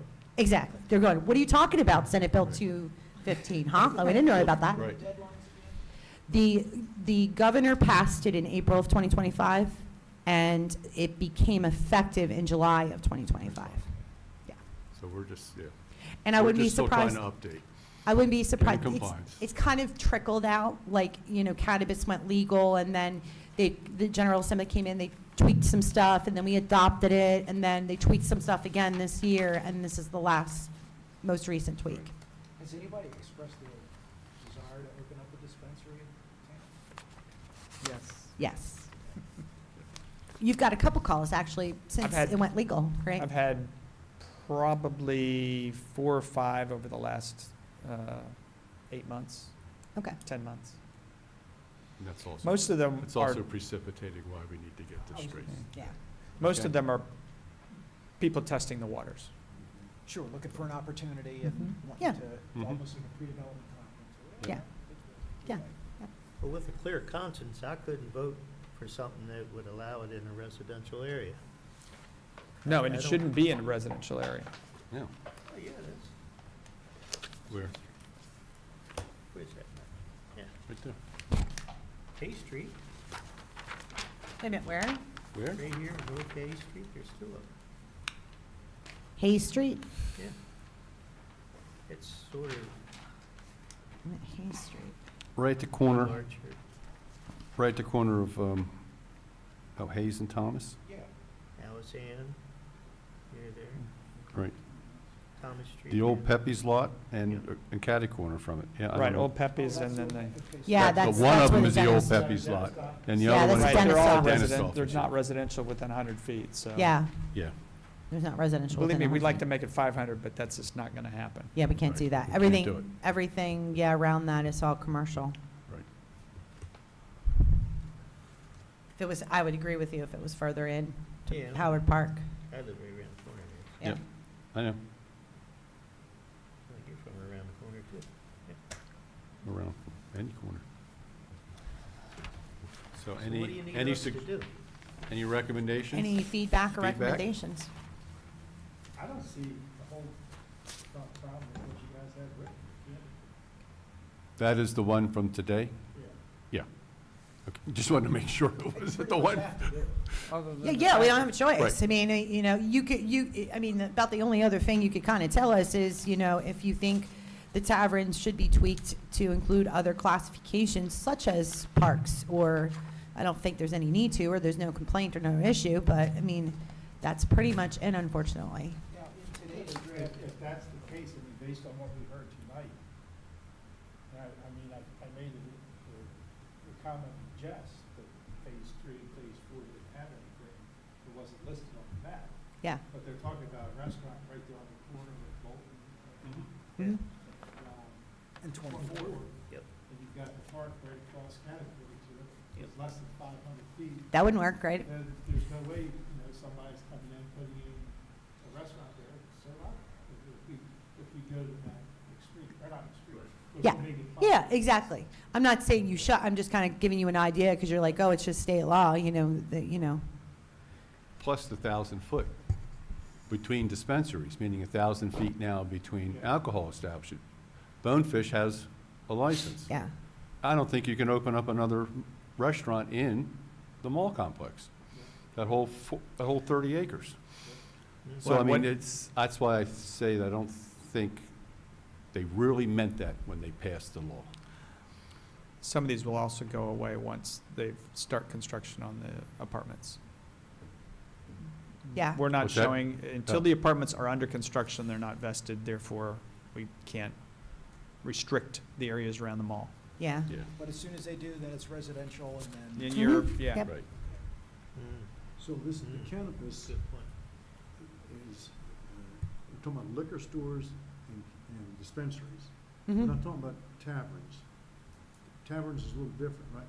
In other words, Mike, you can't go into a liquor store and start drinking, can you? I'm sorry, say that again, Pete. You cannot go into a liquor store and start drinking. That's correct. So, my thing is, you shouldn't be able to go into a dispensary and start chewing and smoking. You can't, Right. there's no on-site consumption permitted in the town. All right, is that somewhere in here? I think it's in the, It was- is in there. That's It in was the in the state, initial. that's, the state requires that, that's. Oh, it's a state. Well, the state gives the municipality or county a choice. A choice. And the town made that choice to Not not permit. allow on-site consumption. Correct. Okay, I couldn't download the new version, so I was trying to. Sorry about that. That's all right, it was my fault. But, does it say in the old version, it said something about on-site consumption? Yeah, you have that in front of you? Yeah. It's on page 3, where in bold, where it says cannabis business, LXA, Yeah.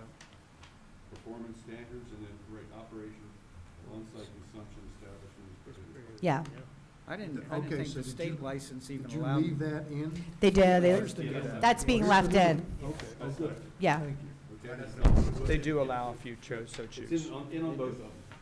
Yeah. You can Law smoke it on enforcement site. was opposed to allowing any kind of, Chuck Moore was opposed. Smoking So, room you know, or the something. commissioners have certainly agreed with that. Never heard of that. Where can I go for that? Yeah, okay, it is, okay. We'd call you a smoking The lounge. drive-through, that was something we could add, and you guys added, it's prohibited? Right. Because you ever What? been by the one in Abington? Oh my God. Which, it's upside down. choose Oh, yeah. between option 1 and option 2, and then any changes you want to do to option Yeah. 2, Well, I don't know if it is, I mean. if I you see so cars choose that one. pulled up next to it, I assumed it was, I might be wrong. It's a lot of Get out traffic and walk there. into the store. I'm going to abstain. I'm going to abstain because my view of all of this is out of the mainstream, and I don't feel threatened by marijuana dispensaries. And I also don't want to sign on and recommend something to the town board that we know is out of compliance with the current state law. Okay. So I'll That's just fine. sit this one out. No recommendation from me. I've got no problem with this. I mean, With option 2? It's fine with me. consistent with the state. I Mhm. mean, if you want to grandfather the people in, then that's fine. Well, that would have been one, but if the one you got tonight would be the one that I think you're talking about. Are there challenges coming to the state from other municipalities? I don't know Talk to how to Ken. say this in a kind and gentle manner. I wish. Because I guarantee you, if there was some sort of mounting of municipal resources to challenge it, I wouldn't be surprised if Town Bel Air didn't sign on to that one. You know, I am not aware of any, though. I would say get used to it. From the state of Maryland, you're gonna get, on any number of fronts, you're gonna get them telling you how you're supposed to do any number of things. Oh, yeah. That's coming. That's the way And it is, and gonna be. one of the, actually Maryland, I think, is one of the only states that I know of that doesn't allow their municipalities or counties to opt out. Colorado, they do. Yes. I couldn't Yeah. get any in, Opt Estes out Park of. of all places. Looked like the Yeah. perfect spot in town. Other for- states for allow this. them. No, we don't do that. You have to go to Boulder. Yeah, so they allow you to do that, whereas Why have Maryland school does board not. if you- Right. you don't And have also control Maryland of your doesn't own give the business? Mhm. localities much tax benefit at all. State's keeping it. Talking about state legislative stuff, I ran into Jake Taylor, and there's an article he's supposed to be sending me. The governor dropped his next session initiatives, investing, and affordable housing Oh, are I back saw on the that, yeah. table. So you'll be probably getting potentially something on that, too. Also, Massachusetts is looking at making cannabis, recreational cannabis illegal again. I don't know if it's going to go anywhere, but I saw Yeah. that. So let's back up for a second. Sure. Say we go with option 2 or option 1 or whatever, and you come up with the fact that you can't have a daycare center within that 20 feet, whatever that number is. Mhm. And everybody's happy with it. A business opens up and they go for a daycare center. Are they non-conforming? No, so Or the. would we say you can't do it because there's a liquor store? No, because what would happen is the laws are generally written where if the restricted use, cannabis, liquor store, tavern, is already in existence, and a daycare center wants to come in, they can. Okay. It's the It's the easy. burden is on the cannabis, liquor store, tavern not to locate within that pre-existing use. There was some language in the statute about, well, if you wanted to come in, you know, next to it, I think it was a school for the liquor stores, that's up to you. One of the best things you have going for you is that there are, whatever you end up passing, you do have the reality an applicant come in here and open up a dispensary, Yeah. and that's good. Otherwise, they would challenge. Oh, yeah. Oh, yeah. the ordinance. Absolutely. So, Yeah. direct direct the waters where you can go and where you can't go. And I think that's what the state sort of means when it gives the general idea that you can't make it more difficult. They don't want the municipalities, That's revision saying it's one. right or wrong, Have a de facto banning. This is correct, revision by one. zoning it basically You gotta out be- of you your gotta be- town, because you well, could do that. You can have them, but you've got to be 10,000 feet away from the nearest structure. you know. Right. Correct, yeah, yeah. Or we send them through 5 million layers of approvals and, you know, that kind of stuff. That's the Yeah. revision. And the least intrusive. Okay. It only applies to cannabis. Okay? So how do we go about I this? make a recommendation that we go with option 2. Which is this Yes, the least intrusive one? Okay. to alcohol. So we have a recommendation to go with option 2. Is that a motion? That would be a motion. A motion. All in favor, option 2? One abstain. One abstain, 4 ayes. Okay. Send it to the board.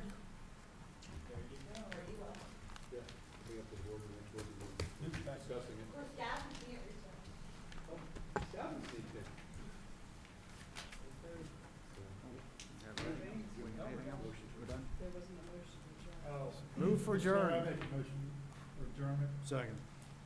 All in favor? Aye. Aye. Thank you, guys. Easy.